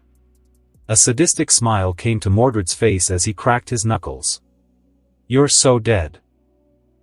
Gritting his teeth, Lantern created missile launchers on his mech's shoulders, firing a volley at the would-be king. Mordred didn't even move. When the smoke from the explosion cleared, Mordred was unharmed, but he was changed. He was wearing a suit of plate armor and holding a massive poleaxe. Smiling, the young villain charged. Lantern tried slowing him down by shooting him with the cannon on his creation's arm, but to no avail. The axe went right through the stomach of the mech, knocking it to the ground and pinning the Lantern there. As the construct vanished, Mordred asked, "Did you really think you could beat me in that piece of junk?" Lantern shrugged, smiling. "Wasn't really trying." Mordred felt a tug around his neck and saw Superman trying to pull off his amulet. "Treachery," he yelled. As Superman finally yanked off the amulet, he was grabbed by Mordred. Unable to get away, Superman tossed it to Batman. However, the Dark Knight was unable to get very far, as Mordred's other hand caught him. He quickly threw it to Wonder Woman, who made a beeline to a cluster of rocks. Mordred sent a blast of magic from his eyes, pulling the Amazon towards him. At the last second, she threw the amulet to the rocks, where 3 green tentacles caught it. The owner of the appendages climbed over the rocks. It was a small, green, woodchuck-like creature. The tentacles emerged from its mouth. The symbol of the Omnitrix was displayed on his chest. Mordred burst out laughing. "What in the world is that ugly thing?" In response, the creature pulled his tentacles back into his mouth, taking the amulet with them. With a loud gulp, the mystical object was swallowed whole. "This guy's name is Upchuck," the alien said. 3 guesses what his other power is besides eating stuff. Before Mordred could react, Upchuck opened his mouth, releasing a massive blast of green energy at Mordred. The blast was so powerful that it knocked Upchuck off his feet and into a tree before he fell onto his back. For a moment, he saw 3 of everything, but with Wonder Woman's assistance, he was able to stand up. All of the other heroes, even baby Etrigan, were smiling at him. "So," said Upchuck, "did I get him?" "Nice try," came Mordred's voice. The heroes turned to see him getting to his feet, his armor smoking, but otherwise, he was unharmed. "I've already absorbed too much of the amulet's power." With a blink, the 6 heroes were pulled into the air and held upside down. Mordred held out a hand, where purple energy gathered and formed a spiked sword. "Now," he said as he brandished the sword at the heroes, "I'll take care of my kingly duties myself." But as he began to move towards them, he was stopped when the little girl from before got in his way. "What?" Mordred asked. "I'm scared," the girl whimpered. "I want my mommy."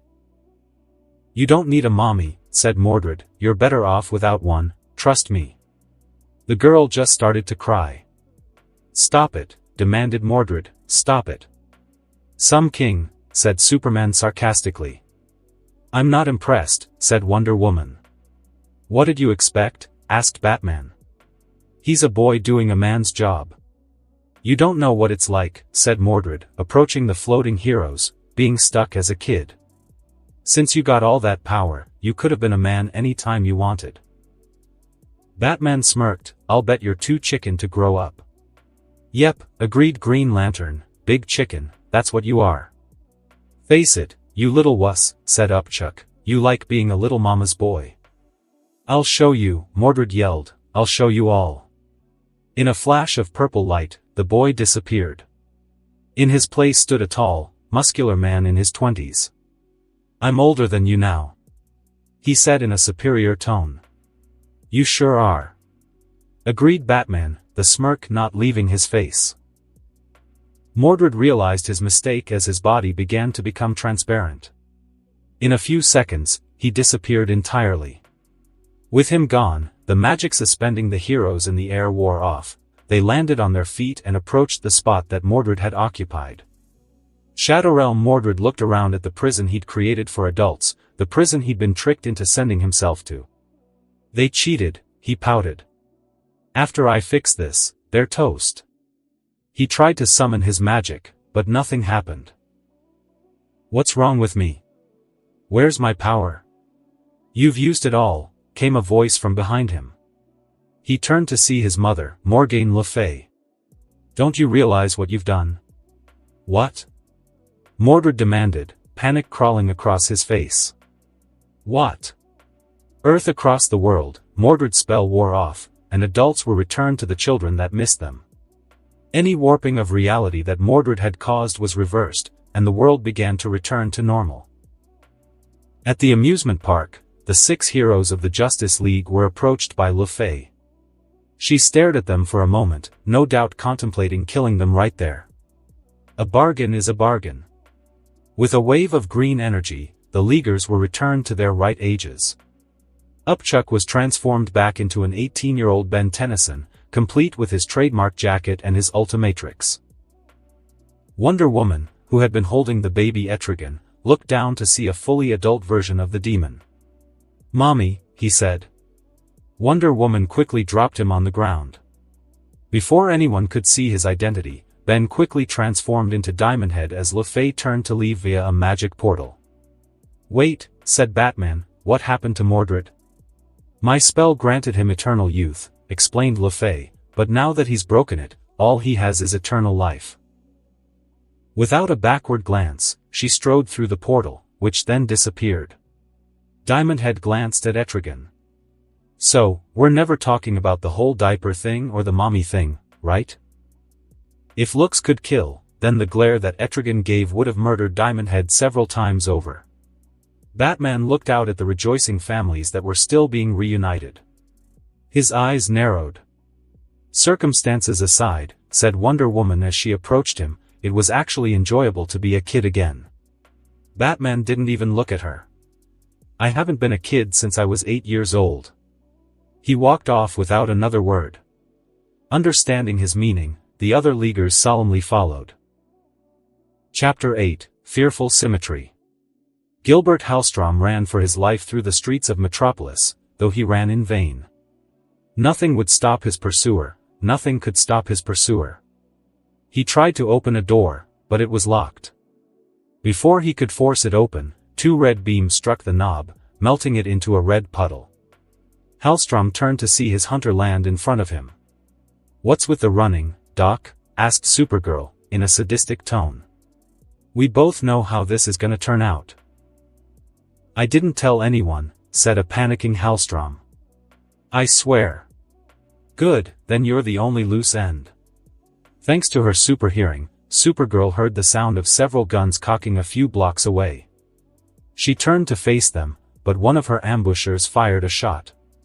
The beam of energy was kryptonite-based, so it actually hurt her when it grazed her arm. Clutching at her wound, she glared at her enemies. While Hellstrom ran, she disappeared in a blur of motion, appearing in front of one of the gunmen. She grabbed his rifle and smashed it across his head. One of the others tried to fire a shot, but Supergirl heaved the unconscious body of his companion into him. Several more shots hit the ground near Supergirl's feet. She turned her head up to see 3 more attackers using jetpacks to rain fire down on her. Supergirl flew into the air, easily dodging the kryptonite lasers. Flying down into the city, she used her heat vision to slice off a chunk of a building. Said chunk slammed down onto one of the gunmen, taking him out of the fight. Supergirl flew down to street level, almost touching the pavement, while still closely followed by her enemies. She tried to throw them off by flying into oncoming traffic, but to no avail. Trying something else, she flew up and behind a billboard and ripped it out of the building it was attached to. Raising it above her head, she slammed it down onto the remaining 2 men. While dusting off his hands, she heard the panicked breathing of her original quarry. She easily caught up with him at a laboratory. Smashing open the doors, she marched inside, determined to finish what she'd started, only pausing to push her long hair behind her ear. She was moving towards the back when a set of doors opened. They revealed a robot, similar in design to a Mars rover, but instead of solar panels. It had a pair of torture-style clamps and a massive syringe-like probe in the center. Before she could react, the robot grabbed her arm and smashed her against a wall. Before she could free her arm, a panel opened up, revealing a saw blade. She had to use her free arm to prevent the blade from reaching her throat. Using her super strength, she ripped it off, just in time to stop the syringe from piercing her throat. A small green point on the tip revealed that it was armed with kryptonite. Drawing up as much strength as she could muster, she ripped off the clamp and sent the robot flying across the room. It shattered into pieces. After taking a moment to catch her breath, she walked into the room that the robot had come from, where she found Hellstrom cowering in a corner. "You can scream now, if you want." Supergirl had a sick smile on her face as her eyes glowed red. Kara ripped off the covers of her bed, trembling and covered in sweat. She looked around. She was in her room in the Kent house. She was in Smallville, not Metropolis, but why had she had a dream like this again? She wrapped her arms around her legs and tilted her head up. In the ceiling were 2 holes, still smoking from heat vision. Watchtower Supergirl sat in a private conference with the Martian Manhunter. He had spent some time examining her mind, trying to find the meaning behind the nightmares plaguing her. "I've never fully understood the mechanics of dreams," he said after a while. "I don't have them myself." "Well, this one's doing a number on my ceiling," said Supergirl, "and Pa Kent's getting tired of patching it." "I will say this," John stated as he stood up from his chair, "what I saw was far more linear than ordinary dream logic, but it didn't seem like a memory either. It was inconclusive." Supergirl looked at him in apprehension. "You mean I may have actually done these things?" The possibility that she may have killed someone, or multiple people, terrified her. "I'm sorry," said the Martian sadly, "I just don't know." A voice from a nearby communication screen lit up. "John, President Chochep is on line 1. John turned back to Supergirl. "I'm going to put you on the inactive roster for a few days. Let me know what you find." What the Martian meant was that, barring any serious threat to the world, Supergirl was only going to focus on finding answers, not fighting crime. Supergirl had made her way to the cafeteria, where she met up with Green Arrow and Ben, who was transformed into Diamond Head. Ben had decided that unless he was alone with people that he completely trusted, he was going to remain as either Diamond Head or Four Arms. Aside from a select few, no one in the league knew his identity. While Arrow and Diamond Head ate lunch, Supergirl explained what had been happening over the last few nights. Diamond Head could relate, at least in part. His nightmares still came, even after 6 months, though they weren't as common, and they rarely woke him up anymore. Still, he knew what these sorts of dreams could do to a person. "So what's the big deal?" asked Green Arrow. "You had some nightmares." "Obviously, you haven't had these kinds of nightmares," thought Diamond Head. "These weren't just dreams," said Supergirl. "They felt like they really happened." "I don't know. I've had some dreams that felt mighty real." The Archer turned to see Black Canary across the room, typing on a laptop.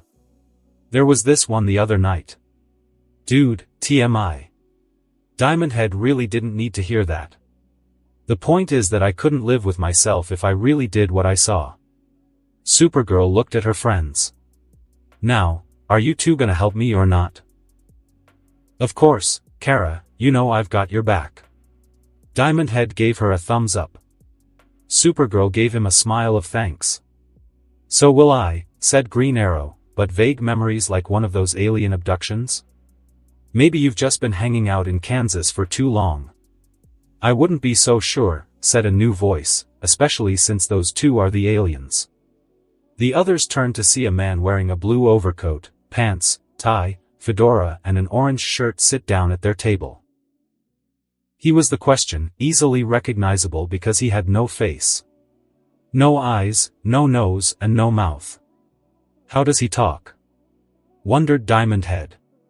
Or eat? You've got all the signs of repressed memories. Question said to Supergirl, people dream what their minds don't want to remember. It's easier to convince themselves it's all bunk. What would she have repressed memories of? Asked Diamond Head. You were treated for injuries at Star Labs, correct? The Question didn't even look at Diamond Head. At least, he didn't appear to. It was hard to tell when the man didn't have eyes. Yeah, said Supergirl, a few years ago, when Superman was brainwashed by Darkseid and attacked the Earth. I got hurt and he took me to Star for help. I was in a coma for part of it. Meaning that there's a gap in time you can't account for. Deduced Question, that's where we need to investigate. Okay, enough, interrupted Green Arrow. He turned to the younger heroes. Don't listen to this guy. Everything's conspiracies with him. I don't know, said an uncertain Diamond Head. He's got a point. If Supergirl can't remember a point in time, something might have happened. He saw the hurt look that Supergirl was giving him. I'm not saying you did what you saw, I'm just saying that it sounds like a lead to follow. And it's not conspiracies, it's conspiracy, singular. Follow me. Question got up and motioned for them to come with him. On the way, Supergirl whispered to Diamond Head, you really don't think I did it? No, Diamond Head whispered back, I don't care what happened, you would never kill someone, it's not who you are. Supergirl gave him another, much warmer smile. Inside, Diamond Head felt something weird. Since his body was made of stone, not flesh, he figured that it was the Petrosapian equivalent of a blush. Wait, why am I blushing? Oh, God, am I? His mind went back to after the incident with Mongol, when Kara had kissed him. It had been a little awkward between them for a little while, but things had gone back to normal. However, he could have sworn that he saw Kara looking at him funny when she thought that he wasn't looking. Oh, God, I think I am. Before he could think about his newfound revelation, they arrived at Question's room. Every Leaguer had a room assigned to them on the watchtower. Some of them stayed on the station full-time, and they needed a place to stay, others would stay over a weekend or a few days, and they needed a place to stay. Once they entered and the doors shut, Question turned to Diamond Head. Now, since my room isn't exactly enormous, and you are rather large, would you mind turning back to normal? Ben? The other heroes jumped in shock. Unlike in his own universe, Ben had been extremely careful in hiding his identity. for this guy to figure it out. Diamond Head sighed and slapped the Ultimatrix dial, turning back into Ben in a flash of green light. How did you find out? Ben asked. I do my homework, was the vague response before question turned to a large board with pictures, scientific journals, and news reports pinned to it, with strings connecting it all. Now, let's get back to the matter at hand. Going back as far as ancient Egypt, there's been a cabal of powerful individuals directing the course of human history. However, the common man prefers to believe that they don't exist, and that aids their success. The other three took a closer look at the connected issues on the wall. Global warming, Red Supergirl, military upheavals in the Third World and actors elected to public office. The spread of coffee bars, germs outpacing antibiotics and boy bands, read Green Arrow. Come on, who would gain from all of this? Who indeed, asked the question. You know what, I was wrong, said Ben, he is nuts. What does any of this have to do with my dreams? Asked Supergirl. If I'm right, you're part of it, you're going to need my help. I'm going with you. The question started to walk out of his room. The others followed, with Ben quickly transforming into four arms.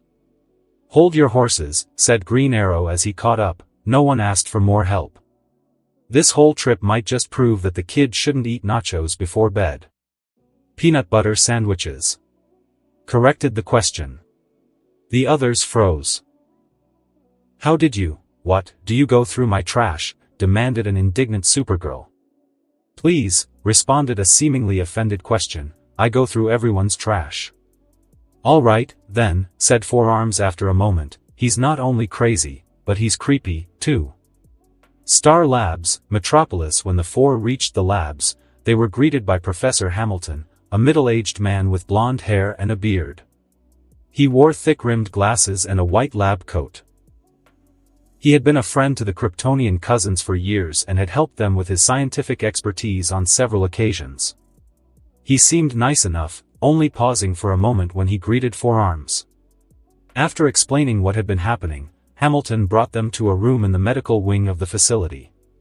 This is where we treated you when you were in your coma, said Hamilton, gesturing to an operating table. You were on life support the whole time. I promise, you weren't running around on violent missions. Well then, Professor Hamilton asked a dubious question, maybe you can tell us why her memories led her here. I think I can explain that. Hamilton answered calmly. He turned to Supergirl. You mentioned some sort of torture device. Yes, confirmed Supergirl. With robotic arms and a long probe in the center? Cut to the chase, said Arrow. You say you've seen something like it? In fact, I have. Hamilton strode across the room. Four Arms was a little surprised, they were actually getting somewhere. Hamilton pushed a button on a wall, opening a door. Supergirl gasped. There it was. It was smaller than it had been in her dream, but other than that, it was identical. The robot moved forward as Hamilton explained. It's not a torture device. It's a surgical robot. It has a kryptonite-tipped lance. It was the only way to operate on you, Supergirl. That robot saved your life. He glanced at the question. As for the rest of her dream, we humans are used to being vulnerable. But to Supergirl, surgery must have seemed terribly invasive. He tilted his head down to look Supergirl in the eye. You were powerless to defend yourself. It's possible that your mind created a scenario of fighting back. Supergirl looked down for a moment before nodding. After thanking Hamilton for his time, they began to file out of the lab. Before he left, however, Four Arms turned back to the professor. Hey, Professor, can I give you a piece of advice? What is it? Hamilton was curious what an alien would say. The next time you make a surgical robot, said Four Arms, try not to make it look like a torture device. You might have fewer traumatized superheroes that way. Hamilton smiled. I'll be sure to take that into consideration. Outside of the labs, the heroes began talking amongst themselves. Well, I think that answered everything. Green Arrow looked satisfied. A little too well, don't you think? Asked Question. Does everything have a sinister motive in your world? Asked Forearms. Yours too, you just don't know it. Responded Question. Guys? Supergirl pointed ahead, where 3 attack helicopters were headed towards them. The lead gunship dropped a silver robot at them, where it tackled Supergirl to the ground. Before the others could help, 20 armed men began firing at them. Green Arrow and Question took cover, while Forearms slapped the Ultimatrix dial. Wrath, cried the humanoid tiger. He growled and leapt towards the nearest attacker. He grabbed the man by the throat and brought him up to his face. Let me tell you something, soldier guy. Wrath does not like it when people attack Wrath's friends. It makes Wrath angry. Angrier. Whatever. Then he delivered a headbutt to the man, knocking him out. Meanwhile, Green Arrow fired a shot that created a smokescreen. Using it for cover, both he and Question took down several more of their assailants. When he had the opportunity, the Archer fired an explosive arrow at the rotors of one of the now-landed helicopters, disabling it. Wrath grabbed the tail of another gunship and promptly ripped it off. The men who remained conscious gathered up their wounded and escaped on the last helicopter. Supergirl was finishing up her fight, decapitating the robot with an uppercut. The horseshoe-shaped head embedded itself into a rock. What was that about? Demanded Green Arrow as he looked around at the damaged area. Isn't it obvious? Asked Question as he walked away. We're asking questions someone doesn't want answered. Oh, learn a new tune already. I'm starting to think he's right. Supergirl looked down in worry. That robot came after me, the rest of this was just a distraction. Then she looked around. Hey, where's Ben? After a moment, the two found Wrath, pummeling the remains of the helicopter he'd destroyed. Hey, kid! Arrow shouted to get his attention, I think you got it. Wrath looked down at the wreckage. So. It needs to be taught a lesson. Green Arrow looked at Supergirl in confusion. I'll handle it, she said. Ben, I think it's time to turn into something a little less violent, okay? We need to get moving. Wrath grumbled for a moment. Fine, whatever. He slapped the Ultimatrix dial on his chest, turning into chromastone. Sorry about that, I get a little crazy when I'm Wrath. A little? Asked Green Arrow. You were trying to teach a chunk of metal a lesson. Chromastone scratched the back of his head in embarrassment as they rejoined Question. Standard Z-8 combat trainer. Muttered Question as he looked over the remains of the robot. He brought the severed head to show them. Like the ones we use, said Arrow, the League buys them in bulk. So? Asked Supergirl, not knowing where this was going. So who do we buy them from? Asked Question. The army, I think. Supergirl's expression turned skeptical. Oh, wait a minute. Another fun fact, said Question, the man who commissioned the Z-8 project? He's the same man who put you in the hospital. General Hardcastle? Asked Supergirl. He's retired now, isn't he? Gone, said Question, and hoping to be forgotten. It didn't take long for them to reach Hardcastle's cabin in the woods. Apparently, the Question knew its coordinates, so it was just a quick teleport from the watchtower away. They walked up the porch, where Chromastone turned the knob. It was unlocked, which was usually a bad sign. The cabin was dark, the only light coming from a dimly lit fireplace. Figured someone'd come for me someday, the heroes turned towards the voice as an aging man turned on a lamp next to him. He was aiming an unusual pistol at them, specifically, at Supergirl. Only I thought they'd be from the other side. This weapon fires a projectile of kryptonite pellets suspended in a liquid silicon core. Causes maximum scatter on impact.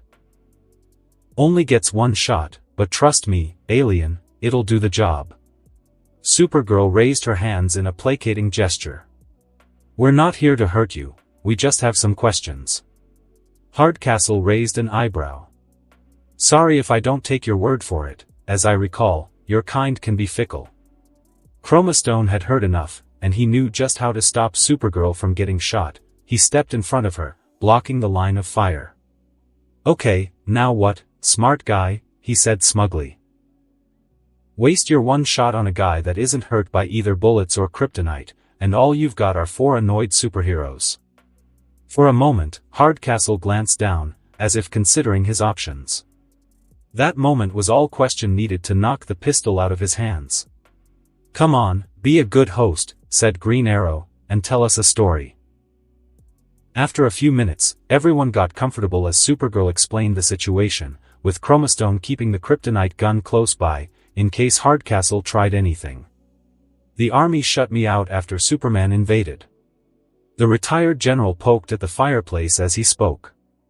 "The feeling upstairs was that I failed when it counted most, so how could I let again? I got the message and took early retirement." He moved to a chair and sat down. "The problem is I know too much. One of these days they'll decide to shut me up." "Who will?" asked Supergirl. "What do you know?" Hardcastle looked her in the eye. "The military and big business have been in cahoots for decades. Top secret stuff, experiments on metahumans, mutants and aliens, searching for new technologies, both for national security and profit. That Volcano woman," he referred to one of the League's more notorious villains. "She was one of ours. Same as those freaks, the Joker dressed up as playing cards when he attacked Las Vegas." "Does any of this have to do with Supergirl?" asked Chromastone. "It has to do with all of you." Hardcastle looked at them with narrowed eyes. "Your little club up in that spaceship? There's a file on every single one of you." He looked back at Supergirl. "But I don't know anything about these dreams of yours. If it is connected to these people, I've been kept out of the loop too long to know." "And how do we find these people?" asked Question. "You don't," said Hardcastle in a warning tone, "they find you." Hardcastle didn't have any more information, so the heroes left. Once they were outside the house, Chromastone put a hand on Supergirl's shoulder. "Sorry, looks like we're out of leads." "Not necessarily," said Question. "I just need some time to process this." He activated the communicator in his ear. "Martian, pick us up." The heroes disappeared in a flash of light. A few minutes later, a shadow fell on Hardcastle's porch. Inside the cabin, Hardcastle poured himself a glass of whiskey. He always needed a drink if he even so much as thought about the secrets he knew. He got a little irritated when he heard his door open again. "What? I told you everything I..." He turned to see a familiar, yet unfamiliar person standing there. "Supergirl?" The woman standing in his doorway wore a white, long-sleeved one-piece outfit with a gold belt that showed off her legs. She had white boots and gloves, and her blonde hair was cut short. She looked like Supergirl in her 20s. "Yes," she answered, "and no. My friends call me Galatea." "Are you a friend, General?" Hardcastle had been a soldier for most of his life. He knew a threat when he heard one. He rushed for his kryptonite gun, but Galatea blasted it with her heat vision, scorching Hardcastle's hand in the process. With a shout of pain, he fell into a chair. Galatea approached him slowly, then leaned forward. "Guess that's a no." Watchtower. For the next few hours after visiting Hardcastle, the 4 heroes spent their time in Question's room. After a little while, Supergirl fell asleep at Question's desk. Green Arrow and Ben spoke quietly to each other, and Question just muttered to himself as he paced. Supergirl awoke with a start, terror on her face. She turned when she felt a hand on her shoulder. She looked up into Ben's eyes. "It's okay," he assured her, "you fell asleep."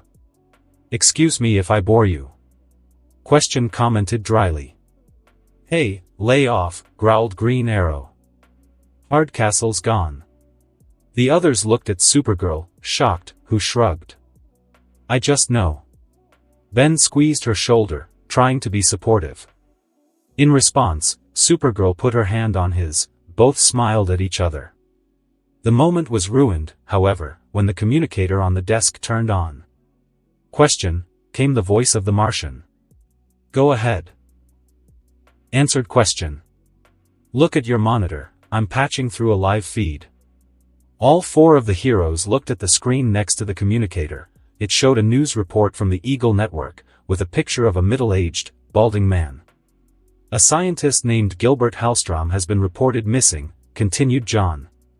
He's from a biotech company called Nuvogen. It's the man from Kara's dream. He really exists, whispered Supergirl. Or, he did, anyway. Her hand tightened around Ben's. And only one network had the story, said Question. Now that's the first lead in this whole business that I can wrap my head around. Green Arrow stood up straight. We go to Nuvogen, and we find out who this guy is. No, argued Question. First we find the source of the report. What for? Asked Arrow. Don't you know who owns the Eagle Network? Question walked over and tapped his board of connections. The real puppet masters. Green Arrow sighed. Look, why don't we split up? Kara, Ben and I will go to Nuvogen, and you can go wherever you want. As he moved to leave, he glanced at Ben and Supergirl. A sly smile came over his face. You two can let go now. Ben looked down while Supergirl looked up. Ben's hand was still on her shoulder, while Supergirl's hand was still gripping his. Blushing furiously, they let go and rushed out the door, with Ben turning into Diamond Head. Ah, young love. Green Arrow laughed as he walked out the door. Inside a steakhouse stood Lasser, a reporter for the Eagle Network, who started walking out when he was stopped by an old man he knew named Jerry. Hey, Lasser.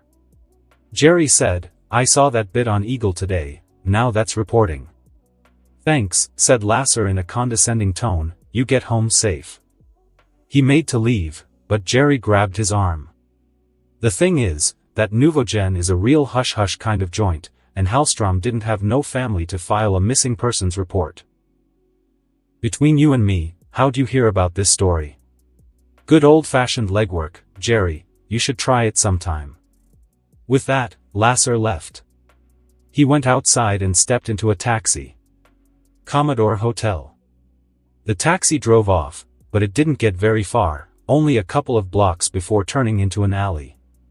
Something wrong? Asked Lasser. Gotta write up my fare report. The driver started scribbling on a notepad. What do you think of that corporate, prepackaged pop that kids like these days? Hate it, said Lasser with a laugh. The driver turned on the radio at maximum volume, going to a corporate, prepackaged pop song, as yellow smoke emerged from his jacket. Hey, said Lasser as he grabbed the driver's shoulder, I just said. He froze as the man's outfit turned blue and his face disappeared. He screamed at the sight of the question. Nuvogen, the night watch security guard in the lobby, looked up as his replacement for the night showed up. It wasn't who he was expecting, it was a muscular, blonde-haired man holding a lunchbox. Hi, said the man, Ollie. I'm filling in. What happened to Frank? The guard asked as he shook Ollie's hand. I heard some contest guy showed up at his door, he got a free trip to Aruba. Why him and not me? Complained the guard as he got up to leave. Tell me about it. You have a good one. Good cold ones are more like it. The guard put his keycard in the slot and opened the door, walking away without a backward glance. As the door began to close, Supergirl rushed in, holding Green Arrow's bow and quiver. Free trip to Aruba? She asked teasingly. Had to send Frank somewhere, it's a shame how he dropped his keycard, though. And his lunch, came a squeaky voice. Green Arrow opened up the lunchbox to find Gray Matter chewing on a sandwich. What are you doing? Asked Supergirl. I thought the plan was for me to sneak in with Ollie. No, not that, said Supergirl. I mean, why are you eating the sandwich? Gray Matter swallowed. I was hungry. The other two heroes rolled their eyes, and while Green Arrow got changed in a closet, Gray Matter turned into Ben. After a few minutes of wandering, they found the company record room.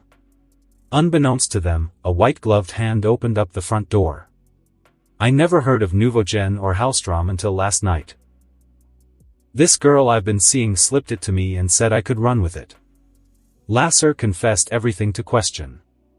The girl, demanded the faceless hero, tell me more. She's just a girl, said Lasser, not knowing where this was going, blonde hair, blue eyes, real farmer's daughter type.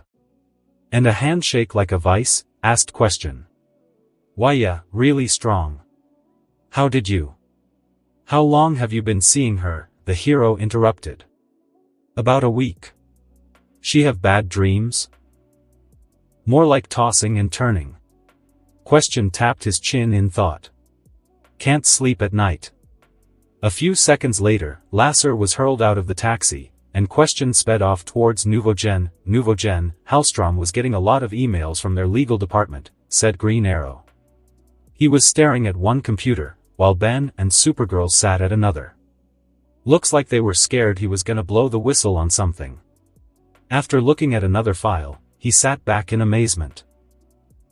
I don't believe this, that crazy old Hardcastle was right. These guys claim to be splicing hardier tomatoes, but they've really been experimenting with metahuman DNA. Not just any DNA, said Supergirl, her voice shaky. Arrow turned to see Ben's hand on her shoulder again, both of them staring at the computer screen. They're using my DNA.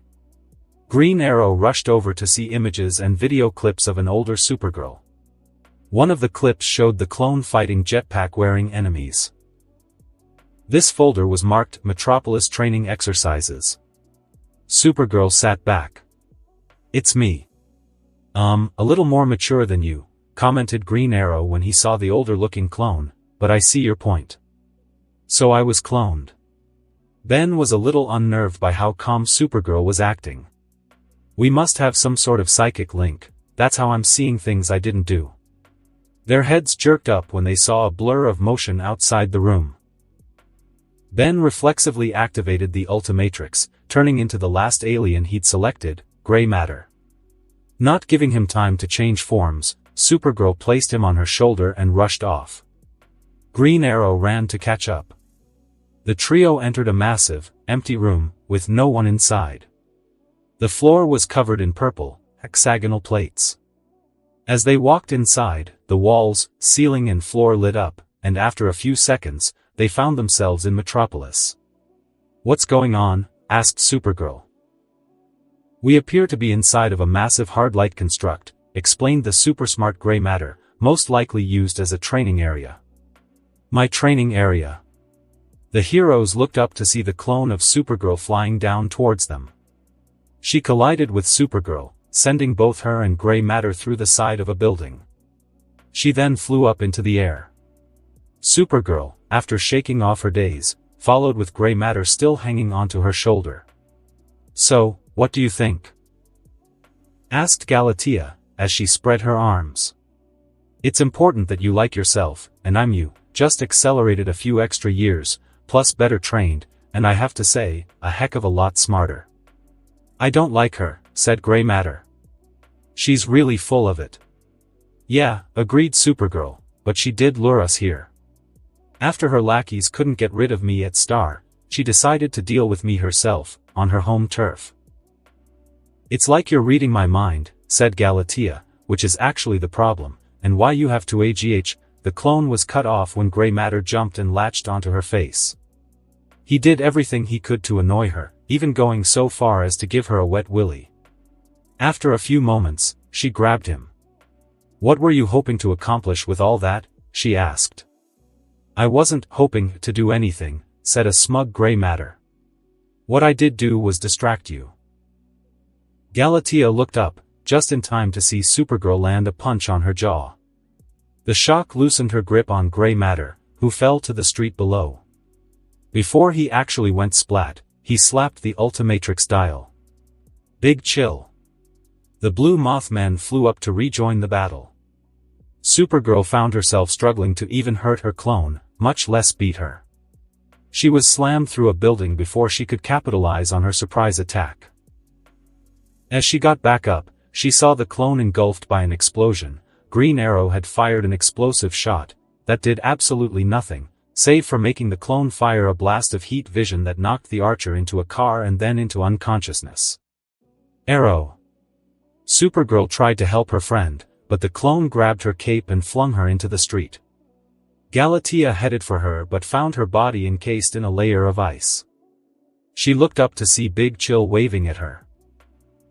Snarling, she flexed, shattering the ice. She rocketed towards Big Chill and thrust her fist through his chest. No! Supergirl saw her clone's arm going through her friend. But something was wrong. The clone had performed a fatal move, but Big Chill didn't even look worried. He flew backwards, showing that he wasn't injured at all. Sorry, he said in a smug tone, intangibility makes it hard to hurt me. Doesn't matter, said the clone. I might not be able to kill you, but you don't have the power to stop me either. Are you so sure? Asked Big Chill. Then it's time to go ultimate. He twisted the Ultimatrix dial, then slapped it. Four spikes poked out, while Big Chill became red and yellow in color, while his wings and face took on a flame-like appearance. Ultimate Big Chill. His voice was deep and gravelly. Ultimate Big Chill took a deep breath, then breathed out a massive wave of fire. The clone raised her arms to defend herself, but when the flame passed, she was covered head to toe in an enormous chunk of ice. When she fell to the ground, Ultimate Big Chill flew over to Supergirl. How did you? Fire so cold it burns. Ultimate Big Chill said. I think you might need to do it again. Ultimate Big Chill turned just in time to see the clone, who had broken out of the ice, slam a fist into his face. With no time to turn intangible, he was knocked up into the air and through the window of a building, knocking him out. In a flash of green light, he turned back into Big Chill, then back into Ben. Enraged, Supergirl grabbed a fallen street lamp and swung it like a baseball bat, knocking Galatea through several buildings. Supergirl followed and tried to punch the clone, who dodged and kicked her into the street below. As Supergirl slowly got to her feet, the clone flew down and delivered a powerful uppercut. Before Supergirl could react, she was grabbed by the front of her shirt and felt a knee driven into her stomach, then an elbow in her back. She was able to counter with a punch that sent Galatea flying, which was followed by another blow that sent the clone through another building. Meanwhile, Ben slowly came to. Glancing out of a window, he saw the fight between the two Kryptonians. Supergirl seemed to be getting the worst of it. Ben's eyes widened as he saw his friend get smashed by an entire building. It's hero time, Ben said as he activated the Ultimatrix. After the familiar flash of light came a roar. Humongosaur. The alien looked down. Okay, I was going for Gravitack, but I suppose that this'll do.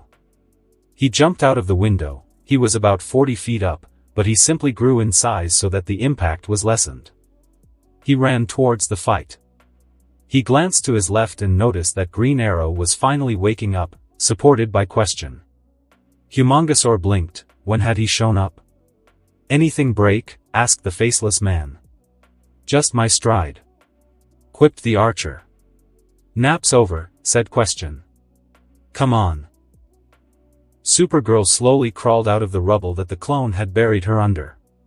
Her costume was torn, and she was covered in cuts and bruises. It took a moment, but she started seeing only one Galatea approach her instead of three. The clone looked down at her. Next time, she snarled, get your own dreams. Who do you work for? Supergirl asked weakly. She was hoping to buy a little time so that her healing factor could kick in. Really? At the top? Galatea looked amused. Even I don't know that. But I do know that I can't work in secret if you keep seeing what I do. Her heat vision began to charge up. So, sayonara, sister. That's not the only reason, is it? Galatea turned to see Question, Green Arrow, and a much larger Humongosaur. Supergirl sighed. She was glad that her friends were okay, especially Ben. You were setting up this bait even before Supergirl started asking questions. Continued Question, as he approached the clone, seemingly unafraid of her.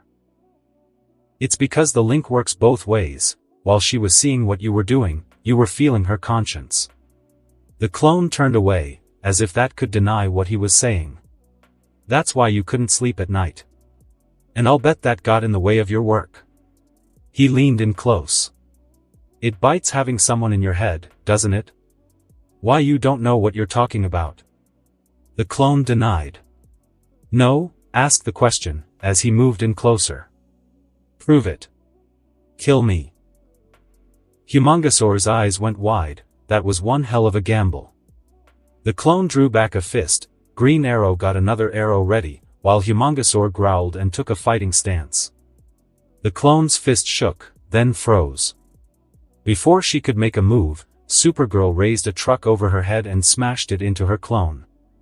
The car exploded while Question moved out of the way. He was smart enough to never get in the way of a super fight. Humongosaur, on the other hand, charged forward to help. He slammed a fist into Galatea, knocking her to the ground, while Supergirl ripped a steel girder out of a wall and charged forward. Humongosaur kicked the clone to her, and Supergirl knocked the clone right back at him. They did this back and forth for a minute or two, not giving the clone a chance to fight back. Finally, the clone got her balance back. Her costume was shredded, and she was covered in injuries. She took a fighting stance, as did her opponents. Just as they began to charge, however, the part of the floor between them exploded. "No!" shouted Galatea, to someone that the heroes couldn't see. "I can do this." Humongosaur saw cracks form underneath the clone's feet and knew another explosion was coming. He tried to save her, but he was too late. The blast knocked him back. All he saw was a faint silhouette of the clone, and he heard a scream that he knew would haunt his dreams for a while. "Come on," yelled Supergirl. "We have to go." Humongosaur nodded, then transformed into Jet Ray. He grabbed Question, while Supergirl got Green Arrow. The four made it out just as Nuvogen exploded. Watchtower. A few hours later, after Supergirl got an undamaged costume from her room and the four made a report to the senior members of the League, the four made their way back to Question's room. Supergirl was currently on the phone with Professor Hamilton. "We searched what was left of the place, but we never found the clone," she finished. "Maybe there was nothing left to find," suggested Green Arrow. "Or that's what they want us to think," said Question ominously. "I'm just glad you're okay, Supergirl," came the worried voice of Hamilton from Question's communicator. "Professor," said Supergirl nervously, "to make this clone of me, they would have needed a DNA sample. Is there any chance that it came from your lab?" "No," assured Hamilton, "we always destroy genetic material after surgery. It's standard procedure." Supergirl nodded, even though Hamilton couldn't see her. "Okay. Thanks, Professor. Give my best to Superman." "Will do." She hung up, then placed her hand over the now familiar weight on her shoulder. She looked up at Ben, who gave her a smile. She turned her face away from him and closed her eyes for a moment. She just felt safe when Ben did that. Obviously, she was nearly indestructible, but when Ben put his hand on her shoulder, it made her feel safe in a way she couldn't describe. "Maybe Ben'll feel the same about me," she thought, "but I won't push it. I don't want to open up old wounds." "Why would someone clone you in the first place?" asked Ben softly. He could tell that she was still upset about all of this. All he could do was try to comfort her to the best of his ability. This all started because Superman went renegade. The Question was staring at his board again. They want a superhuman alien on their side if it ever happens again. "Whoever they are," said Supergirl nervously. Smallville, Kansas. In a flash of light, Ben and Kara appeared in the Kent barn. Superman had told his cousin to go home and rest, and Ben had volunteered to accompany her before heading home himself. That wasn't necessarily untrue. He did want to walk her home, but he had another purpose as well. It had been made clear that Kara had feelings for him. Now he found that he had developed similar feelings towards her. He had worked up his courage. Now he needed to ask. As the two walked out of the barn and towards the house, Kara turned to Ben.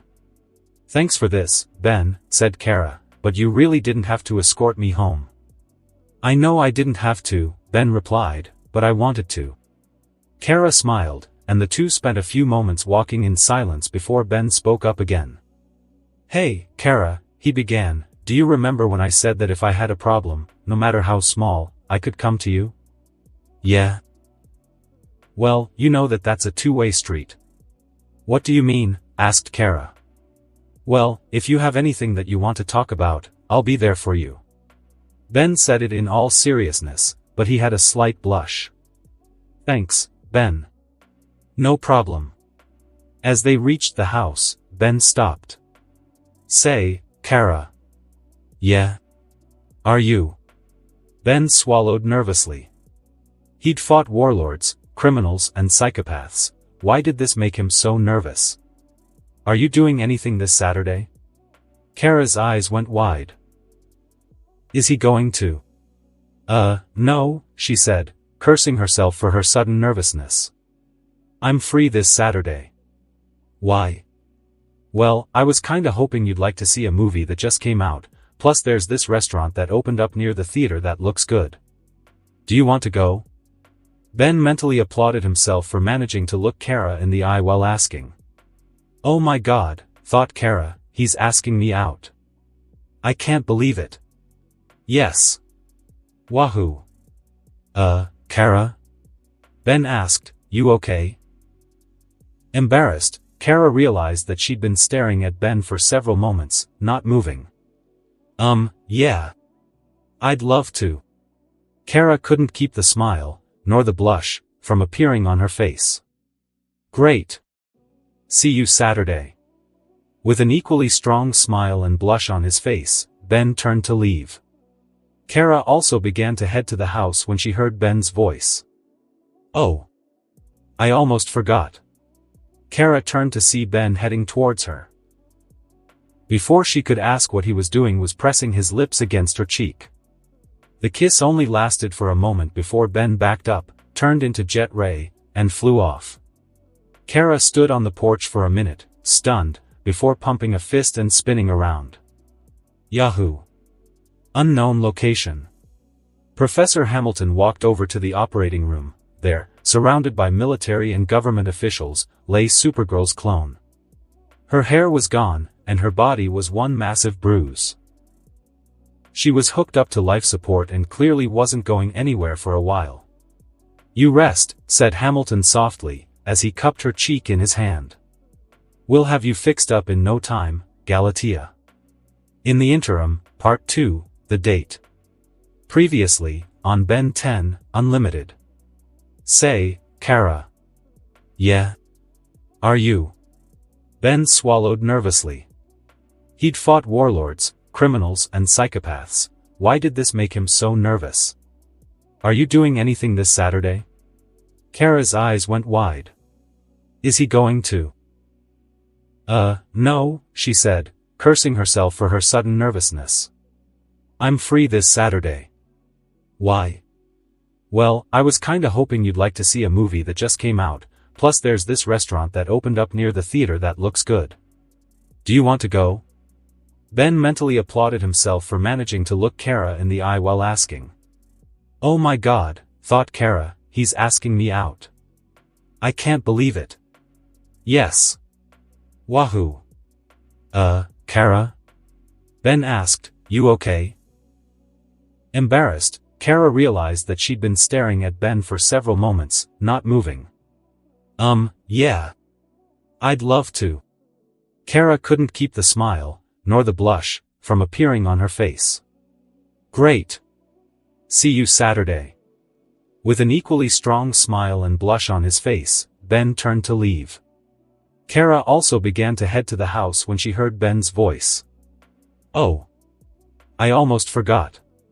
Kara turned to see Ben heading towards her. Before she could ask what he was doing, he had pressed his lips against her cheek.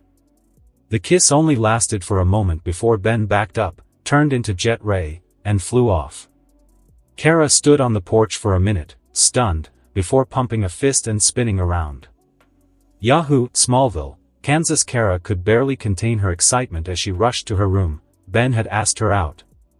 She couldn't believe it. After telling herself that she had to wait for Ben to really heal before she could even begin to hope, he'd not only asked her out, but he'd kissed her. Once she was in her room, she grabbed her cell phone and dialed a number. After a few rings, Barbara picked up. "Hey Kara, what's up? You are not gonna believe what just happened, Babs. I fight an evil clown, Kara. There isn't a whole lot that I can't believe." Kara took a deep breath. "Ben asked me out." "I'm sorry, could you repeat that? It sounded like you said that Ben asked you out." "That's what I said." For a moment, there was silence on the other line, then Kara had to hold the phone away from her ear as loud cheering came from the speaker. "All right, Kara. Good for you. Hey, where's Tim? He owes me $10, I told him that you two would get together." "Oh, come on, Babs," said Kara, a little embarrassed, "he just kissed me, and then we're going out this Saturday to see a movie and then go to dinner." "He kissed you?" Barbara screeched. "Wait, was there tongue?" "Babs. Right, sorry. I'll leave you to get psyched, and I really am happy for you both. Good night." "Good night." Kara hung up, then collapsed on her bed. Between the incident with her clone and being asked out by Ben, she was feeling a little drained. Still, she couldn't stop smiling, even as her eyelids became heavy. "I can't wait for Saturday," she thought as sleep claimed her. San Francisco. Ben walked tiredly through the door to his home, ready for a good night's sleep. Between conspiracy theories, clones and the prospect of a date, he was thoroughly wiped. As he locked the door, he heard a small cough behind him. Ben whirled around, ready to use the Ultimatrix. He froze when he found Superman sitting on his couch. Hi Clark, what's up?" asked Ben nervously. He had a feeling he knew why the Kryptonian was here. "Hello Ben." Clark's eyes were completely serious. "I heard that you asked Kara out on a date." Ben nodded. Clark walked up to him. Ben had never realized just how much taller Superman was compared to him. "I've always been protective of my cousin. After all, she is the only blood relation that I have left. I want nothing but the best for her." Ben nodded, trying to act calm, but he could feel the sweat dripping down his neck. Clark looked away for a moment before turning back to Ben with a smile on his face. "And in my opinion, she can't do much better than you." Ben's jaw dropped. What? Clark placed a hand on Ben's shoulder. "You're a good person, Ben. I have no problem with you dating Kara. And I'm happy for you, too. I'm glad that you're getting over what happened to you." Ben nodded again, relieved that Clark wasn't angry at him. The Kryptonian turned to leave out the window that he'd come in through but stopped. "Oh, Ben, one more thing." "Yeah?" "If you break my cousin's heart," warned Clark in a dangerous tone, "not even Batman will find what's left of you." Ben paled considerably, but before he could respond, Clark was gone. After a few minutes, Ben went to bed. At first, he was restless. He hadn't really thought of talking to Clark before asking out his cousin. In hindsight, that probably would have been a good move. Maybe he wouldn't have threatened to kill him. Still, now he was even more determined to not break Kara's heart. Thinking of her helped calm him down, and soon he found himself getting sleepy. "I can't wait for Saturday," thought Ben as he lost the fight to keep his eyes open. Saturday. Ben paced around his living room nervously. It was almost 3. Kara was going to arrive at his house any minute, and he was starting to freak out. He wasn't having second thoughts, he was just nervous about messing up. He'd only dated Julie, and they usually had an alien or supervillain turn it into a fight. After a while, they'd considered it par for the course when trying to date while being a superhero. Now that Ben thought about it, he'd never had a normal date in his life. A knock on his door caused him to jump. He looked at the clock over his TV, realizing that it was about time for Kara to arrive. Taking a deep breath, he walked over to the door and opened it. Standing there was Kara. She was wearing civilian clothes, a light blue skirt that ended just above her knees, a white blouse and a light blue coat. Like every other time Ben had seen her, she didn't wear makeup. In Ben's opinion, she didn't need it. Kara, in turn, was surprised at Ben's change of attire. For the first time since meeting him, he wasn't wearing his usual clothes. He wore slacks, a dark green shirt and a light brown coat over that. The two stared at each other for a moment, then Ben cleared his throat. "So, ready to go?" Kara smiled. "Sure, I just hope that the movie theater is close enough to walk to." Now it was Ben's turn to grin. "It isn't, but that's okay, we'll take my car." He walked over to his garage and opened the door. Behind it sat a green sports car with black highlights. Kara gave a low whistle. "When did you get this? And how did you afford it?" "To answer your questions in order, I got it a few weeks ago, and I can afford it thanks to my inheritance." There was another reason why Ben had bought that particular car. It was almost identical to the car he used to own back in his own universe. Even though he'd been living here for months, it was nice to have something familiar. Both heroes smiled at each other as they got into the car. They drove to the theater in a comfortable silence. After finding a parking spot, Ben got out and opened the door for Kara. Touched by his chivalry, Kara slipped her arm through Ben's as they walked into the theater. The movie had been good, a simple action/comedy. Both Ben and Kara had enjoyed it, but they enjoyed being in each other's company much more. At one point, Ben had placed his hand on top of Kara's. She, in turn, had turned her hand upward to intertwine her fingers in his. Neither let go until the movie was over. After the film, they headed for the restaurant. Again, while it was a good place, the two were happy just being together. After the dinner, they decided to take a walk. While walking, they discussed various topics, mostly league-related things. After a while, they found themselves at the Golden Gate Bridge. "Come on, Ben," said Kara, while tugging at Ben's arm, "there's something that I've always wanted to do." Making sure that no one was looking at them, Kara picked up Ben and flew them under the bridge, sitting them down on a support strut. The strut was angled in a way that they slid into a corner, with Kara leaning against Ben. Ben had to wonder if Kara had planned that, but he really didn't mind. For a while, the two just sat there, watching the sun go down. Kara put her head on Ben's shoulder, while Ben wrapped an arm around her. Both were lost in their own thoughts. Ben couldn't help but marvel at his situation. 6 months ago, he was ready to kill himself. Now, he was in another universe. He was part of an enormous team of superheroes and, as of today, was dating an alien. Actually, the last part of that wasn't so strange. After all, back in his own universe, he had more alien friends than human ones. Kara was also surprised at how her life had changed. Sure, she'd talked about boys with Barbara, but that had been harmless discussion. She hadn't actually expected to fall for someone, at least not as hard as this. She suddenly felt a twinge of guilt. Maybe now was a good time to discuss this, before things went any further. "Ben?" asked Kara, lifting her head. "Yeah, what's up?" Ben could see worry in Kara's eyes. "Am I taking Julie's place?" Ben reeled back for a moment. "What?" Kara started to fidget. "It's just that. I could see how much Julie meant to you when you talked about her, and I don't want to change how you felt about someone Anne." She trailed off when she saw Ben staring into the distance. He had a look of concentration about him. Ben took a deep breath, then exhaled slowly. "I'll be honest with you, Kara, Julie was a big part of my life.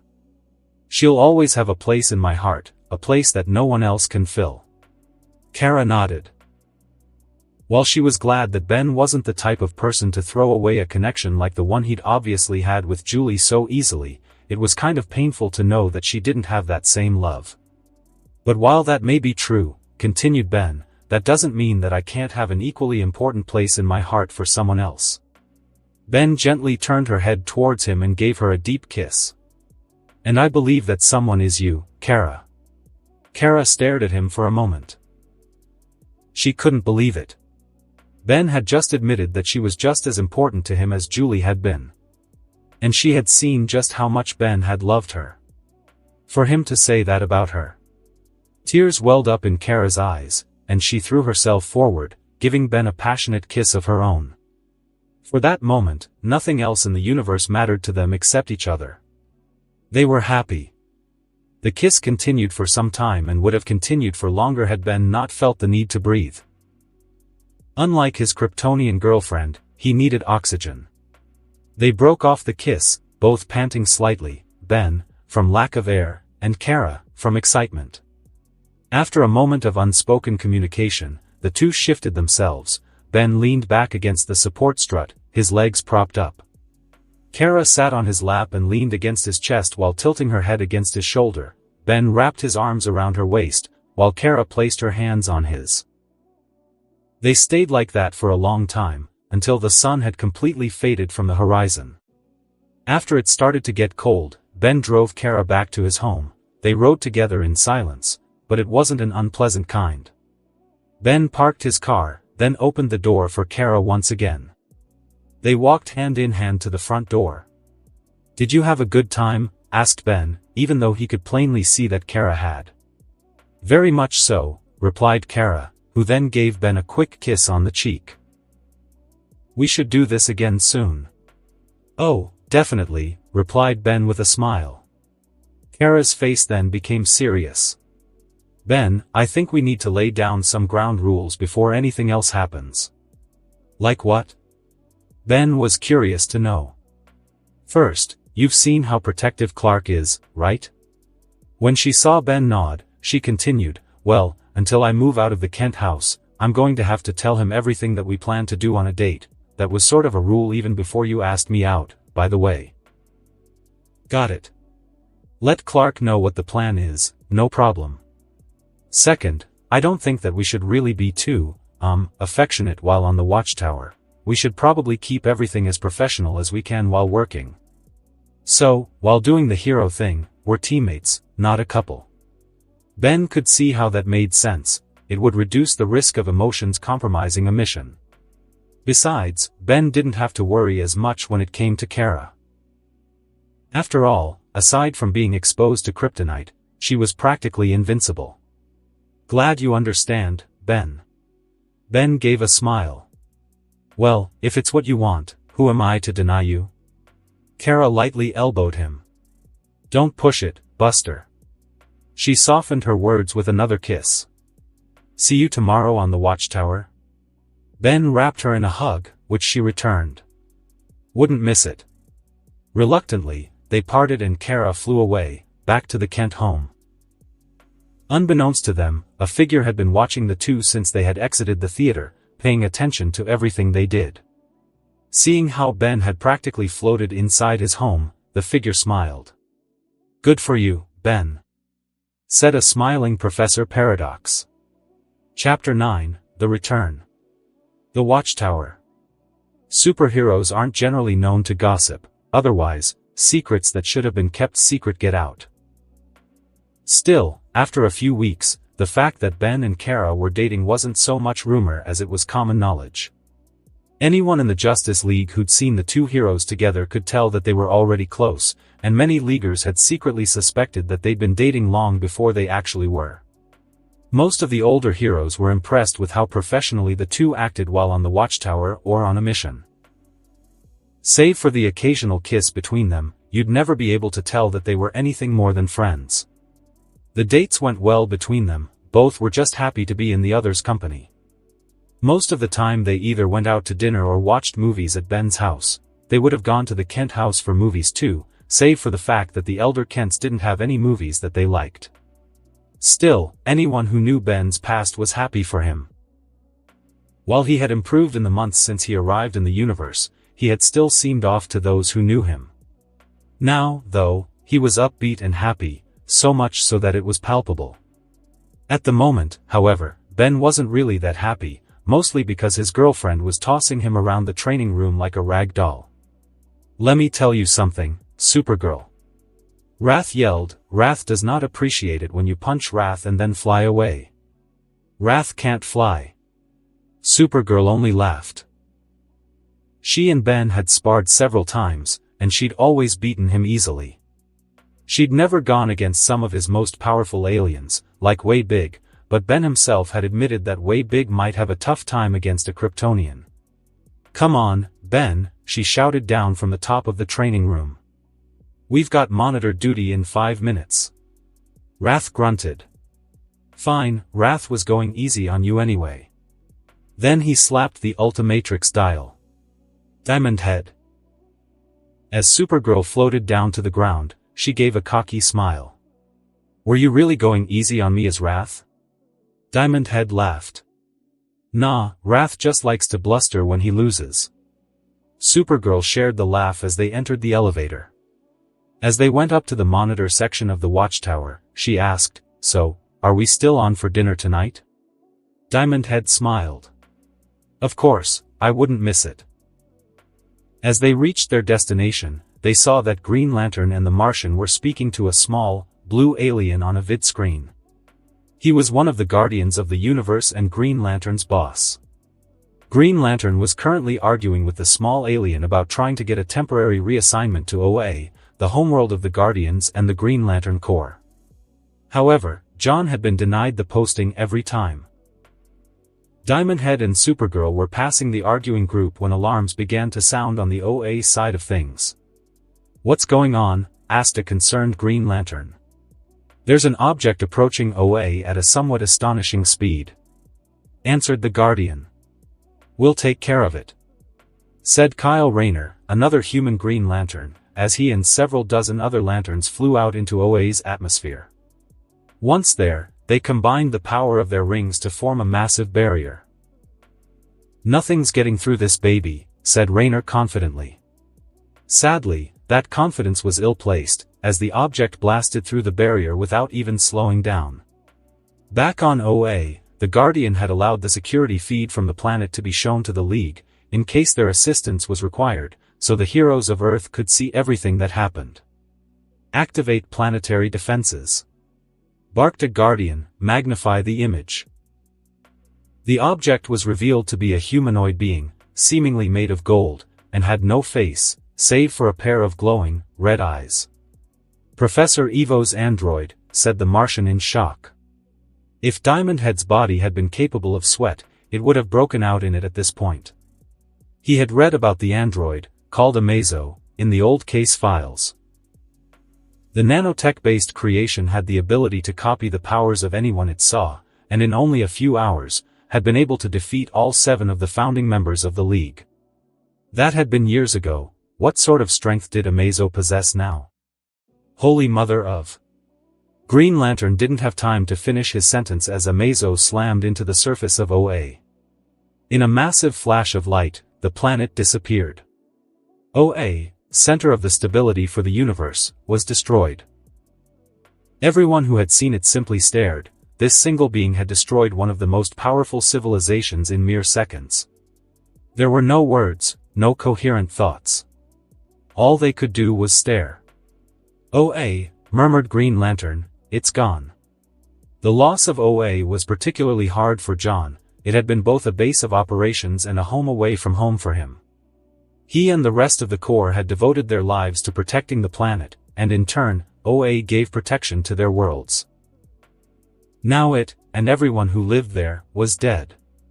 Diamond Head was similarly stunned. While he had seen destruction on a cosmic scale, he'd never seen a civilized world destroyed before. For a moment, the room spun and he stumbled until Supergirl caught his elbow. He looked down at his girlfriend, who had gone pale. She wasn't taking this any easier than he was. "It's going to get worse." All who heard that turned to the Martian, who had activated a star chart on a holographic display. "The android is heading for Earth." Diamond Head's eyes went wide, and he ran for the nearest communication station. Though he wasn't a founding member of the League, he'd been given enough authority to do this. "Attention, all Justice League members and associates," he announced as firmly as he could, "we have an Omega-level threat. All members and associates are to report to the Watchtower for assignment." "This is not a drill." Diamond Head turned to the Martian, who nodded in approval. One of the most powerful beings the League had ever fought was heading for Earth, and they were going to need all hands on deck. In less than an hour, the entire league was assembled and briefed on the situation. Some of them looked nervous, but they were still determined to defend their home. They had already lost OA, they weren't going to lose Earth. "We'll set up 3 layers of defense," said the Martian, one on the ground, one in the upper atmosphere and one in space.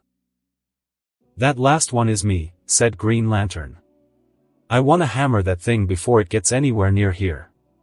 "Move out," barked John. As the Leaguers moved to the teleporters to be sent to their assigned areas, Superman paused. "What is it?" Superman turned to his friend. "When the android left Earth, he said he'd evolved to a level where none of us could offer him anything. So why is he coming back?" The Martian looked down for a moment before his head snapped back up. "Supergirl, Diamond Head." Both heroes turned. "I have another assignment for you."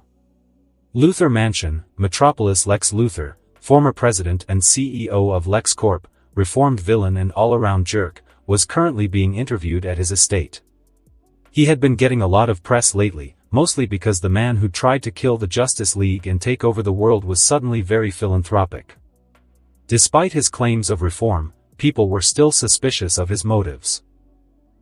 "Your new book, Into the Light, certainly projects the image of a man who's reformed," said a reporter, "but many people are skeptical, Mr. Luthor. For good reason." "I understand their skepticism," replied the bald multi-billionaire, "but the fact is that I'm not the man I was before." With that, Lex opened his shirt to reveal a green vest with a red hexagon on the front. "This device might stop my kryptonite-induced cancer for another 30 years. A rueful smile appeared on his face. "Or it might be 30 days, for all I know, it could be another 30 minutes. However fate plays her hand, I want my remaining time to have meaning. I want to have a positive difference in the world." The reporter looked at him, not quite believing him. "So you're a new man?" she asked. "No grudges or vendettas? Even against the Justice League?" Luthor laughed as they walked outside. "Oh, far from it, I owe them everything." He was of course referring to how the League had gotten him a full pardon after he'd helped them defeat their evil counterparts, the Justice Lords. "They trusted me when no one else would," he continued. "I'd like to think that we might be friends." What the devil? The reporter and her crew looked up to see Supergirl and Jet Ray swoop down towards them. Before Luthor could get away, Supergirl grabbed him under his arms and flew off, Jet Ray close behind them. They flew into Metropolis, with Luthor futilely struggling in Supergirl's arms. "Let go," ordered Luthor. "Keep fighting me, Lex, and I just might." Luthor looked down to see that he was several hundred feet in the air and that being released right then and there wouldn't be beneficial to his health. "What is this about?" demanded Luthor. "There's an old friend of yours coming back to town," replied Supergirl. "Evo's android," clarified Jet Ray. Luthor's eyes went wide. He remembered how he'd manipulated Amazo into stealing technology for him, then made him attack the League. When the android found out that he'd been used, he didn't take it well. If he was coming back, it probably wasn't for a friendly conversation with Lex. "Wherever you're taking me won't be safe enough," said Luthor after a moment, "but I know just the place." The two aliens looked at each other uneasily. Following Luthor's directions, the aliens landed in front of a barber shop. "This is your safe house?" asked Supergirl disbelievingly. "Gotta hand it to you, Luthor," said Jet Ray, "no one would think to look for you here." Luthor shot him a glare, not really liking it when people made fun of his lack of hair, and then marched inside. The two heroes followed. Once inside, the barber, an associate of Luthor, turned a chair towards him. Lex sat on it and made himself comfortable. "So, after you get your nose hairs trimmed, then what?" Jet Ray liked getting under the skin of the bad guys, even reformed ones. "Just watch," said Luthor as the barber pushed a button. A metal, egg-shaped shell surrounded Luthor as a hole opened up beneath him. "Hey!" shouted Supergirl as she flew down after him. The hole was too narrow for Jet Ray's wingspan, so he slapped the Ultimatrix dial. "Amphibian!" When the flash of green light faded, Jet Ray was replaced by a floating, blue jellyfish. It had 6 tentacles, 2 acted as legs, even though it could fly, and 4 acted as its arms. The only facial feature it possessed was a pair of green eyes. The Ultimatrix symbol was displayed on the center of his body. Amphibian quickly followed Supergirl. The 2 aliens chased Luthor's pod down a long tunnel, doing their best not to lose him. After every 20 feet or so, a thick door would slam shut after the pod passed it. The doors didn't even slow Supergirl down. A few holes opened up in the walls, revealing energy cannons, but Amphibian blasted them with bolts of electricity before they could fire. After a minute, they reached an area with 5 branching paths. They had lost Luthor's pod. "Where did he go?" asked Supergirl. "I guess we just pick one," said Amphibian, as Supergirl rocketed into the center tunnel. However, Supergirl didn't get very far. The tunnel had chunks of kryptonite embedded in the walls. Within seconds, she collapsed as the poisonous radiation made its way into her system. Amphibian quickly pulled her out of the tunnel. She needed the restorative properties of the sun fast, or she'd be in serious trouble. "Thinks of everything, doesn't he?" asked Supergirl weakly. "Come on," said Amphibian, despite his lack of a mouth, "let Luthor hide himself away, we've got an android to fight." Outer edge of Earth's atmosphere. Superman floated above his adopted homeworld, clad in a suit of armor that flooded his body with extrasolar radiation. He felt that he would need all the power he could get to stop Amazo. Beside him was Green Lantern, adjusting the ring on his finger. Near them were Captain Atom, Orion, son of Darkseid, the armored form of Stripe, and several other heroes who could survive in space. Behind them was the League's entire complement of javelins, 24 in all. Piloted by League members who would be unable to fight Amazo directly. It was an impressive defense, but Superman wasn't sure that it would be enough to stop the android. "You cannot keep me from my goal." The heroes looked around, trying to find the source of the voice. "Telepathy," murmured Superman. "I'm not impressed," said Green Lantern.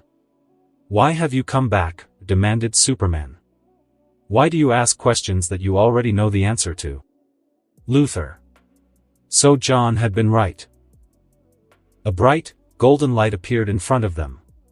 It was far away but closing fast. "Of course. We're not going to give him up," stated Superman. "He's your enemy, you owe him nothing." Now the assembled Leaguers could see the golden form of Amazo. He wasn't slowing down. "Turn back now." Superman charged up his heat vision for emphasis. "I have evolved far beyond what I was when we last met. You do not want to challenge me." The android entered weapons range. "Light him up." "Hey Arg." Green Lantern unleashed the most powerful blast he'd ever generated from his ring. Every javelin opened fire with its energy cannons. Superman used his heat vision. Orion fired bolts of energy from his chariot, Captain Atom released a wave of radioactive energy, and Stripe launched missiles from his shoulders. The incredible amount of firepower slowed the android. It even began to push him back. It was working. But just as the League began to hope, Amazo pushed forward yet again. This time, he wasn't stopped. Above Metropolis, "Be prepared," came the voice of the Martian in Supergirl's ear. "The space team has failed, he's coming." "Not for long," the Kryptonian declared, though in reality, she was terrified. Amazo was able to beat a group with enough combined power to destroy a planet, and now it was up to her and a few others to try and stop him. "I wish I'd been able to say more to Ben earlier," she thought. She had hoped that Ben would be on the same team as her, but most of Ben's more powerful transformations were ground-based, so he'd been placed on the last line of defense. While she was determined to not only survive but win, she still had a feeling that she might not see her boyfriend again. Her enhanced senses detected Amazo heading towards the city, and she charged up towards the android. For a moment, knowing what she was up against, she faltered, but she corrected herself and slammed into the golden being. However, the android was too powerful, and Supergirl was slammed into Metropolis's warehouse district with the force of a small meteor. She tried to rise again but fell into unconsciousness. The other three heroes that were in the Sky team were Red Tornado, an android with the ability to create and control tornadoes. Fire, a Brazilian woman that could wrap herself in and shoot blasts of green flame, and Rocket Red, a man in a flying armory. Fire looked down at Supergirl in concern, then at Amazo in fear. Before she could react, Rocket Red flew by her and unleashed a massive barrage of missiles, all of which hit Amazo square on. Amazo kept going as if nothing happened. Rocket flew backwards while firing a minigun that was mounted on his shoulder. Amazo kept up with him, ripping off the weapon and punching Rocket back several hundred feet. Before he could continue, he was engulfed in emerald flame. He glanced up at Fire before actually absorbing her attack and grabbing her by the throat. As Fire began to lose consciousness, she heard Amazo's voice in her head. "Your bravery is admirable but annoying." He flung Fire to the streets below, but she was caught by a twister, courtesy of Red Tornado. She was then picked up by the damaged Rocket, who took her to safety. Red Tornado sent another twister at Amazo, but the golden android shrugged it off and sent a blast of energy into Red, slicing him in half. The dismembered robot fell to the roof of a nearby skyscraper. Amazo kept going. Metropolis Wonder Woman heard her communicator ping. "The second line of defense is down," she asked John. "Yes," came the reply, "you are all that is left. Good luck." Wonder Woman looked at her team, composed of every ground-based hero that hadn't been piloting a javelin. More specifically, she looked at Ben, now transformed into Chromastone. She knew that he was worried about Supergirl. "Don't worry, Ben," she whispered to him, "it'll take a lot more than one punch to kill Kara." Chromastone looked at her for a moment, then nodded. They needed to get ready. Watchtower the Martian sensed a presence behind him and turned. "Have you come to offer help?" Out of the shadows stepped a man wearing a blue, skin-tight outfit with gold boots, gloves, a belt, a cape, and a golden helmet that obscured every part of his face. "Not help," amended Dr. Fate, Sorcerer Supreme of Earth, Hope. Metropolis Amazo floated down in front of the barber shop and stepped forward, only to be surrounded by Wonder Woman's team. "When will you learn?" Amazo sent out a wave of energy that cracked the street and knocked all of the heroes out of commission. That is, save for Chromastone, who'd absorbed the energy he'd been hit with. He still stood against Amazo. "Can we talk for a second?" Chromastone asked. Amazo stared at him for a moment. It was rare for a being to withstand one of his energy attacks. Maybe this being would offer something new for him. "Very well. What do you wish to discuss?" Outer edge of Earth's atmosphere, the space team floated helplessly in the void. Amazo had incapacitated every leaguer and crippled every javelin. Superman was just starting to come around when he noticed a bright green light behind him. From outside the solar system appeared dozens of green lanterns, every one that had escaped the death of OA, plus any other lantern that had joined them on their way to Earth. The lanterns used their rings to bring the injured leaguers and crippled ships back to the Watchtower, while John Stewart was approached by Kyle Rayner. "You're alive," said John. "Which is more than I can say for OA," replied a somber Kyle. John's face grew serious. "What's the plan?" "We're gonna use every bit of power we have left in our rings. We'll take one last shot at the android." John was taken aback. A blast like that could destroy half the planet. Kyle looked down at Earth. Half a planet is better than none. Watchtower John, having heard the conversation between the lanterns via John's communicator, sighed.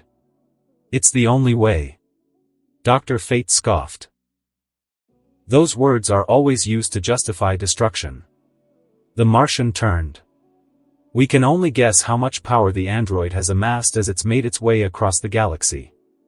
It has to be stopped, Fate. Here and now, not just for the sake of this world, but for all worlds." Dr. Fate floated into the air, disappointed. "Then for the sake of all worlds, I will continue to seek a better way." Then, with a purple ink appearing behind him, Dr. Fate vanished. Metropolis, why do you hate Luthor so much? Why do you want to kill him? Chromastone had heard of what Luthor had done from the mouths of the founding members, but he wanted to hear Amazo's opinion on the matter. He used me, he tricked me into stealing for him and attacking people for him. For that, he will die. Okay, I get it, Luthor is scum and won't be getting any mercy when he goes to meet his maker. But why are you the one who gets to play executioner? He used you, sure, but did he hurt you or someone you cared about? You really want to kill someone just because he hurt your feelings? Amazo stared at him. Chromastone figured that was the closest the android came to blinking. He has done much harm to this world, all for his own personal gain. He must be stopped. If you haven't heard, he's dying already, that cancer of his will kill him sooner or later, and he's watched by both the government and the League. He can't even sneeze without someone knowing about it. He isn't a threat anymore. Amazo shook his head, he was determined to exact his revenge. Chromastone decided he needed a different approach.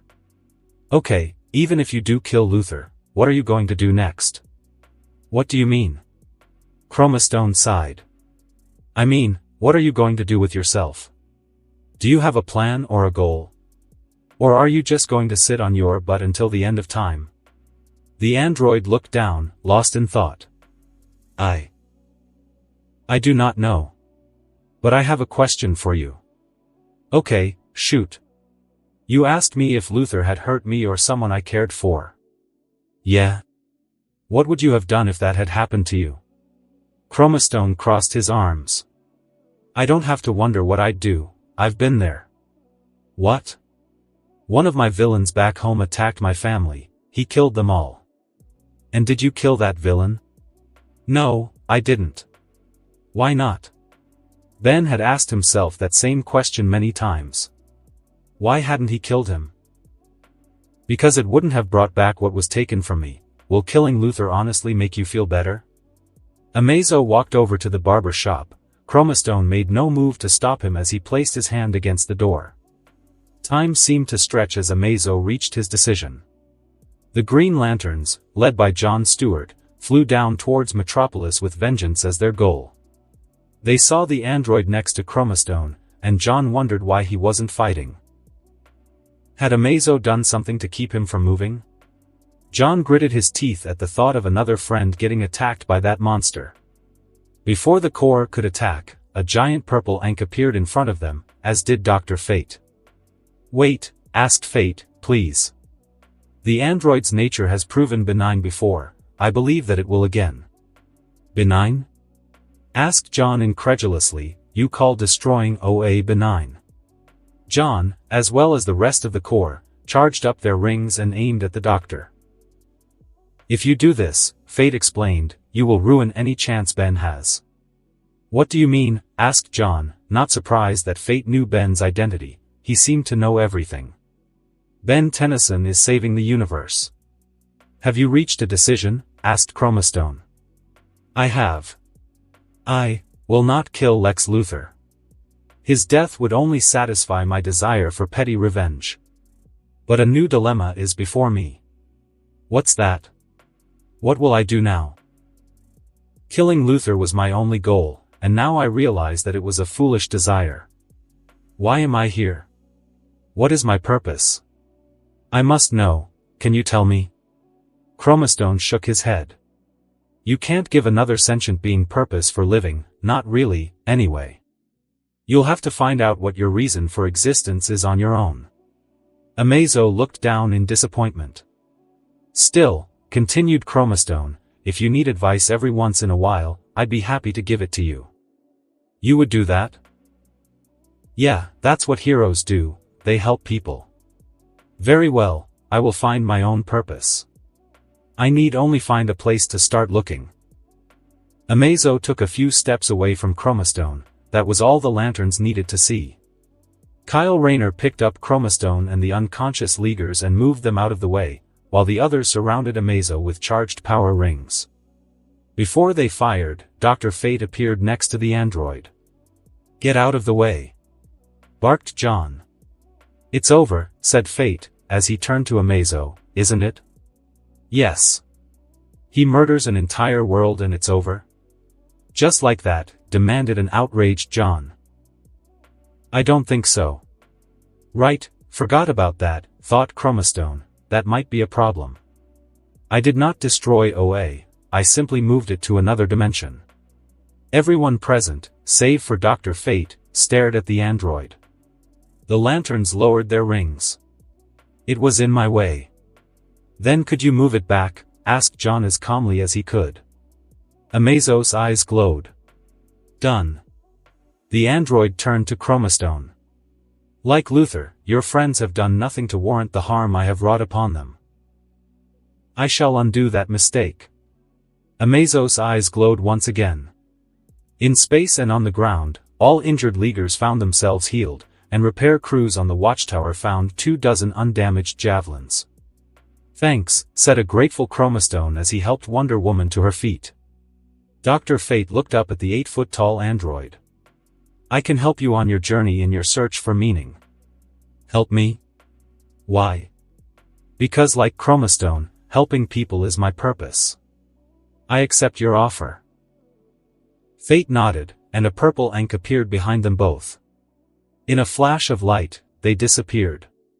After thanking Ben, who had transformed back into his human form from lack of power, the lanterns returned to OA, save for John. Thanks for what you did, Ben. The lantern wasn't actually looking at Ben as he talked, rather, he stared out at Metropolis from the roof of the building they'd moved to. John and Ben had been joined by the ground team, who had been surprised at Ben's true form since many of them hadn't known his secret identity. No problem, saving the day is old hat for me. So, asked Green Lantern, smirking at Ben's comment, you gonna join the rest of the League in celebrating our first mission with everyone together? Ben turned his head and smiled at a certain blonde Kryptonian heading his way. Maybe later, John, I've got a dinner date first. The Tower of Fate Dr. Fate and Amazo appeared inside of the main room of Fate's tower. The android looked around at the strange, mystical artifacts and books lining the walls. They were approached by a woman wearing blue pants and a yellow blouse, her black hair tied in a ponytail. We have another guest, Inza, Fate said to his wife. Would you prepare a place for him? Of course, Kent. Inza turned to Amazo with a smile. Welcome. Amazo was a little taken aback. Never had he been greeted so cordially before. He found himself liking the experience. Are you all right? Inza asked her husband. I am fine, Fate replied, although there was a moment when I actually thought that Jon Stewart was going to attack me. Oh, I don't know about that. The three turned to see a woman approach them. She had orange hair, striking green eyes, and white wings on her back. His bark is a lot worse than his bite. Finished Shayera Hole. In the interim, Part 3, Familiar Faces. Happy birthday, Ben. Ben smiled at the friends who decided to stop by his house and throw him an impromptu birthday celebration. Diana, Wally, Clark, John, and of course Kara had all come to see him. Thanks, guys, it means a lot to me that you're all here. Ben actually struggled to keep tears from falling.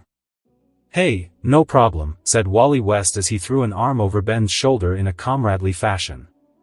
After all, you only turned 19 once. Ben was going to reply, but Kara walked up and kissed him, causing his mind to draw a blank. Wally only smirked. The heroes had been hanging out for some time when they received a call from the watchtower, which was answered by Clark. Is it a world-saving crisis, Batman? It might be. Came the voice of the Dark Knight, at any rate, Dr. Fate asked me to contact you. The others tensed, it had only been a couple of weeks since the Amazo incident, and Fate had been the android supervisor. If Fate was calling them. Did Amazo decide to destroy the world or something? Asked Ben. It might have been his birthday, but if he was needed, he'd be there. Fate said that something has come to Earth from another universe, said Batman. Sound familiar? Everyone present froze, the other heroes looked at Ben, who had a thoughtful expression on his face. "Hey Bats," asked Ben, "did fate say if this person or object was from my universe?" "He didn't, but he said that he could show us an image of what appeared and that he wanted the opinion of someone who's been to other universes." Ben looked at his friends, who nodded at him, as if to tell him that they would support him if he needed the backup. He returned the gesture. "Okay, I can get brought up now. Everyone else needs to get sent to their rooms to get into costume." As Ben started to move to another room to grab his jacket, he felt a hand on his shoulder. He turned to see Kara with a sad expression. "Sorry something like this had to happen on your birthday, Ben." Ben shrugged. "It's no big deal, I'm so used to something freaky happening to me, I'm almost disappointed when it doesn't." A sly smile appeared on Kara's face. "What about when it's just us?" A similar smile appeared on Ben. "You're the exception, I'm never disappointed when it's just us." Blushing, but still keeping the smile, Kara gave Ben a quick kiss before he was teleported away. "Watchtower, I have no idea what it is," said Fate as the heroes assembled in front of him. Ben was the only one not in costume, since everyone present knew his identity, but the amount of power that it displayed as it entered our universe was staggering. "If you could sense power like that, how come you didn't sense Ben when he came into our universe?" asked Flash. "I mean, the kid's got a lot of power." Fate shook his head. "Ben's power comes from technology. This being wields natural, mystic energy, which I am attuned to." Ben nodded. "Okay, so we know it's got power, but Batman said that you could show us what it is. If it is from my universe, I might be able to recognize it." Fate nodded and raised his hands. Purple light surrounded the space in front of him as he chanted. "Woz su 8 need morph retona s revinu." A mirror appeared in front of them, with the form of the extra-universal being coming into focus. Ben stiffened as he recognized the creature. He started to sway from the shock, before Supergirl brought him over to a chair. "I think that answered the question if Ben would recognize it," said Flash. "Are you okay, Ben?" asked Wonder Woman. Ben blinked a few times, then shook his head as if to clear it. "Sorry, I was just a little surprised. I didn't expect to see one of those here." Supergirl turned back to the image. "So what is it?" "That," said Ben, gesturing to the picture of a humanoid female with purple skin and hair that seemed to be made of pink light, "is an anodite." "Is that bad?" asked Green Lantern. Ben took a deep breath, then exhaled. He was getting over the shock of seeing an anodite, but it still brought back some unpleasant memories. "It really depends on the anodite in question. Some are good, some are bad, but they all share an insatiable curiosity. They're free-spirited wanderers." "Are they dangerous?" asked Batman. He didn't like the idea of something that scared Ben running loose on Earth, even if it wasn't evil.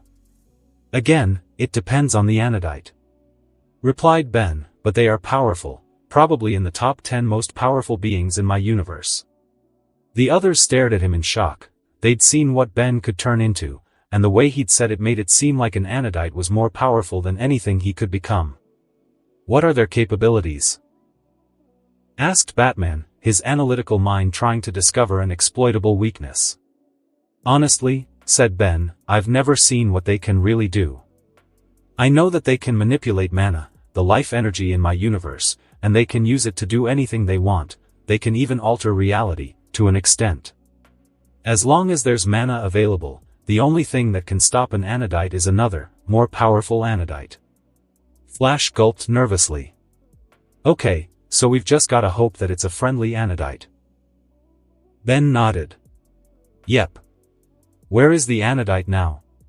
Superman asked Fate. Fate, after dispelling the image, looked up for a moment, his eyes glowing. "Gotham City, near the docks. That is the closest I can narrow the search area." Superman nodded. "It'll do, Batman, you know the area best, so you'll lead the team.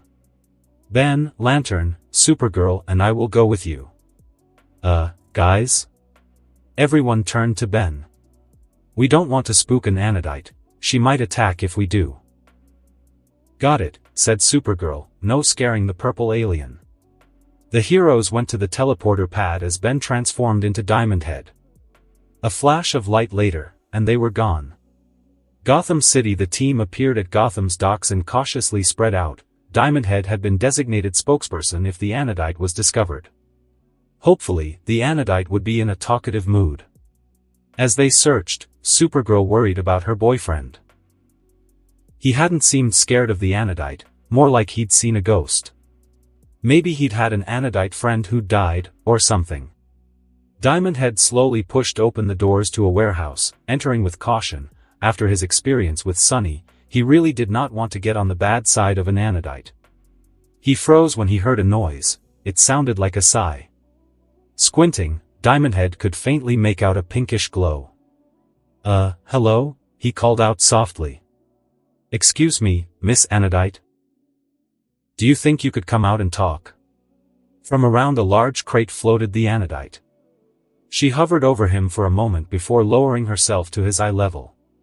Superman and Supergirl, having heard the sigh thanks to their super hearing, gathered Lantern and Batman and slowly entered the same building. Diamond Head heard them enter and made a gesture behind his back to stop them from doing anything rash.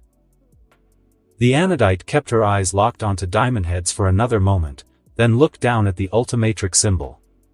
Slowly, she reached out and put a finger against the dial. In a flash of violet light, Diamond Head was changed back into Ben, who looked down at himself in shock. Didn't expect that, he thought.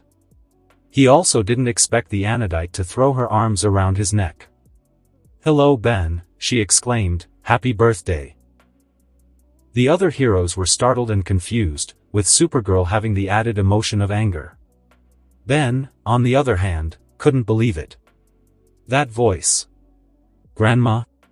Watchtower. After confirming that the Anodite was not a threat, the Team +1 were teleported back to the briefing room of the Watchtower, where they were rejoined by Flash, Wonder Woman and Dr. Fate. "So, Ben," said Supergirl, "you have an alien grandma?" The Anodite smiled, still giving Ben a one-armed hug as they sat next to each other. "That's right, I am Verdona, Ben's grandmother. How do you do? And you never told us that you had an alien grandma because," asked Green Lantern. "Because she disappeared over 2 years ago," Ben replied curtly. The fact that he wasn't exactly happy to see his grandmother was a mystery to the other Leaguers. After losing everyone else, they thought he'd be ecstatic to see a living relative. "Oh Ben, you know that Anodites don't spend too much time in one place, and besides," Verdona said, her smile dropping slightly, "I sent messages." "Yeah," said Ben bitterly, "to Grandpa Max, to Gwen, even to Kevin and Julie, but not to me." Then his eyes narrowed. "But you weren't there when they needed you the most, you weren't even there after they died." Verdona's smile fell completely as her arm dropped to her side. She looked at her feet. "I tried to help, Ben, but by the time I received Gwen's call for aid, it was already too late. I'm sorry that I wasn't there for you. I was so caught up in grieving for my husband, children and grandchild that You forgot about me." It wasn't a question so much as a statement. "I am so sorry, Ben." Verdona's voice had fallen to a whisper. She stood up, turning her back to her grandson. "After I came to my senses, I tried to find you through the mana stream, but you weren't there. You disappeared off the face of the universe. I've spent months searching universes, trying to find you. I was starting to believe that I would have to live with these regrets forever." Ben blinked. Deep down, he knew that his grandmother loved him, but she'd always given more attention to Gwen, since she'd inherited the powers of an Anodite. But after Gwen died, she'd spent months trying to find her grandson. Suddenly, Ben didn't feel so bitter towards her. She'd been grieving just as much as he had, maybe even more so. He stood up and walked over to Verdona and gently turned her towards him. "Hey," Ben said as he wrapped his grandmother in a hug, "it's okay, you were sad, I get it. I'm sorry that I snapped at you. I guess after a while, I thought that you didn't care." Verdona shook her head, even as she buried her face into Ben's shoulder. Violet streams of mana poured from her eyes. "I realize that I must have made you feel forgotten, and for that, more than anything, I am sorry about. I just thought that if I kept talking to you, you might be resentful of never inheriting the same powers as your cousin. She lifted her head again. I promise that I will talk to you more often, Ben, that is, if you forgive me. Ben smiled, even as tears of his own started to form. Grandma, I was never resentful about that. I could turn into aliens with superpowers before Gwen even realized where her powers came from. He hugged her again. And I forgive you, even though I don't think that you needed to be sorry. A small cough broke the moment, and both turned to see the other Leaguers staring at them with mixed expressions. Flash looked a little bemused, while Batman merely raised an eyebrow. Superman and Green Lantern had small smiles on their faces, while Wonder Woman and Kara had tears in their eyes from the whole exchange. The reunited relatives separated, a little embarrassed. So, said Superman, after composing himself, we can establish that you are not here for hostile purposes? Verdona smiled. Of course not. Then her smile turned into a frown. Unless someone has hurt my grandson, in which case you may consider me very hostile. Grandma, whined Ben, I can take care of myself. The Leaguers, minus Batman, shared a laugh at Ben's reaction. Flash raised his hands in a placating gesture. Don't worry, ma'am, he said, we've been taking good care of the kid. Ben turned to him. I'm sorry, who busted who out of an alien prison a while back and then helped you save the world? Verdona smiled at him. Ah, Ben, sent to another universe and you still save the world. I am so proud of you. Ben smiled back, he'd never gotten much praise from his grandmother, so he treasured whenever it happened. Thanks, Grandma. Verdona snapped her fingers. Oh. In all the excitement, I almost forgot your birthday presents. What? Well, I've missed a lot of your birthdays, Ben, I've got to start making up for that. Verdona held out her hand and adopted a look of concentration. After a moment, a violet crystal formed in her palm, and she held it out to Ben. This is a mana crystal, she explained, and it's connected to me. All you have to do is speak while holding it, and I'll be able to talk to you or visit if you need me, within 24 hours. Wow, Grandma, said Ben as he accepted the crystal and put it into his pocket, thanks. Oh, it gets better, said Verdona, tracing a circle in the air, which became violet-colored. I promised a friend of yours that I'd bring him to you when I found you. A friend? Who? Ben started to ask as Verdona reached into the circle. When she brought her arms back out, she was holding a small creature. It was black and had green circuitry covering its back. It had only one eye and two stubby legs on the front, with a slug-like rear. It looked at Ben and started to wag its rear like a tail. Ship, ship, said the creature. Ben stared, dumbfounded. Ship? He asked tentatively. The wagging increased in speed as the creature jumped into Ben's arms. Ship, ship, ship, cried Ship in joy. Ben had started laughing as he held the creature close. Hey, buddy. I thought I'd never see you again. Ben? Asked Supergirl. What is that? Ben held Ship out to her. Ship actually jumped from Ben's arms and into Supergirl's. This is Ship, Ben explained to everyone, who'd been staring at the odd display. He's a galvanic mechamorph symbiote. He sighed as he saw the blank looks he was getting. He's an upgrade, but like a dog. Ship, ship, ship, said Ship indignantly. Right, sorry, apologized Ben. He's a lot smarter than a dog and he has the same powers as Upgrade, plus he can do other stuff that I can't do as Upgrade. Ah, gushed Supergirl, he's so cute. Ship, ship. Ship started nuzzling Supergirl's neck. He liked it when people complimented him. Why is he called Ship? Asked Green Lantern. Besides the fact that that seems to be the only word he knows.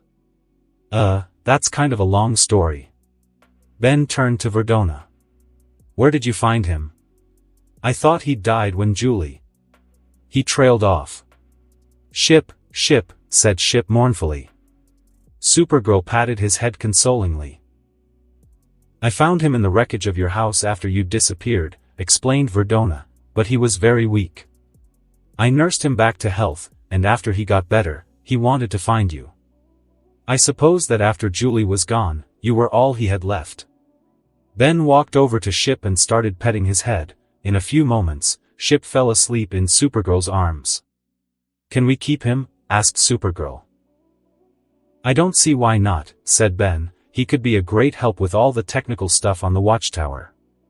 Ship's head snapped up at the mention of technology. He jumped out of Supergirl's arms and rushed through the door. Ship, Ship, Ship, he cried happily.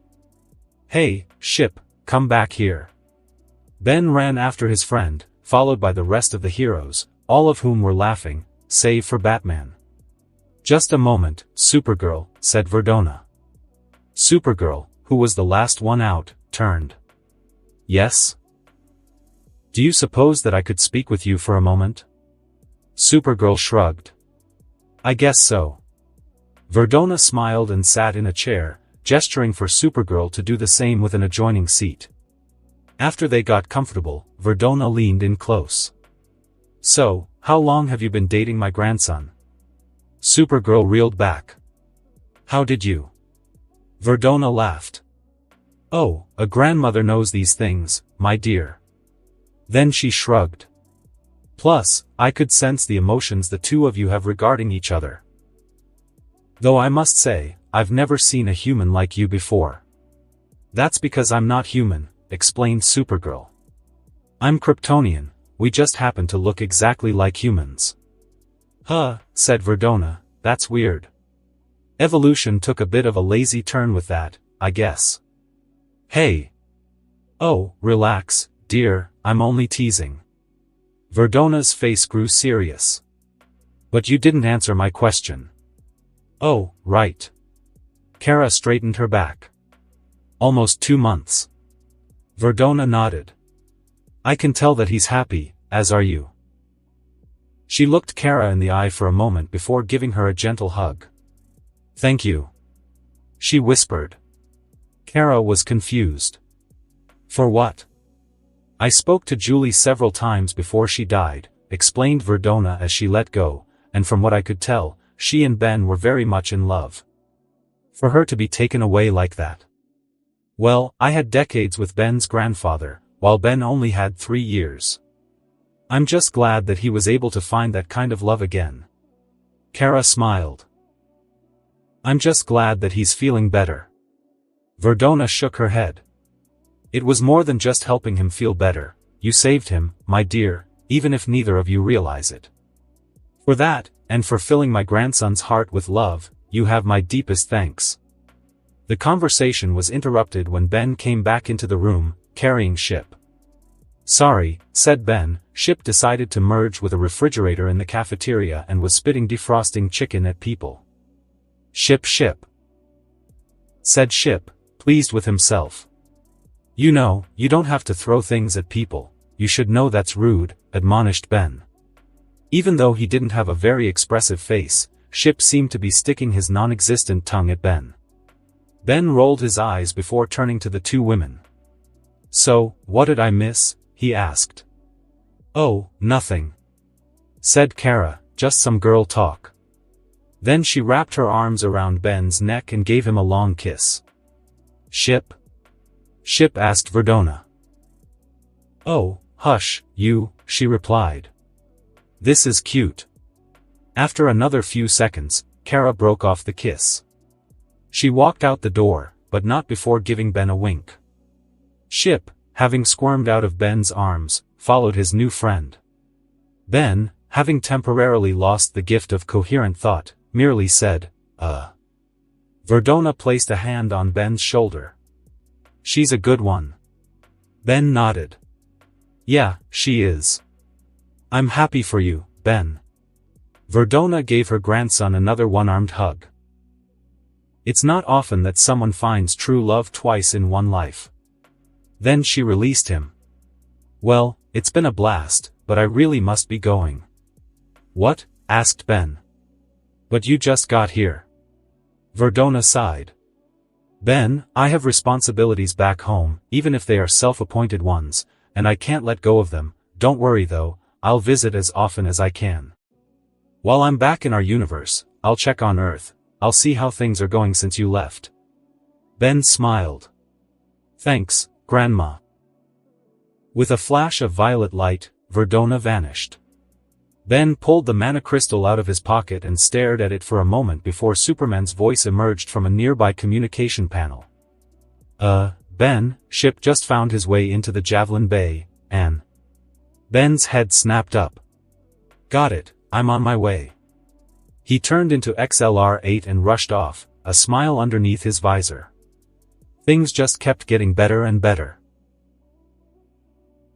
And that concludes this episode. If you enjoyed it, I'd seriously love it if you guys could leave a like on the video, as it genuinely helps out so much, and it keeps me going, plus it takes only 1 second. That said, have a wonderful day. See you in the next one.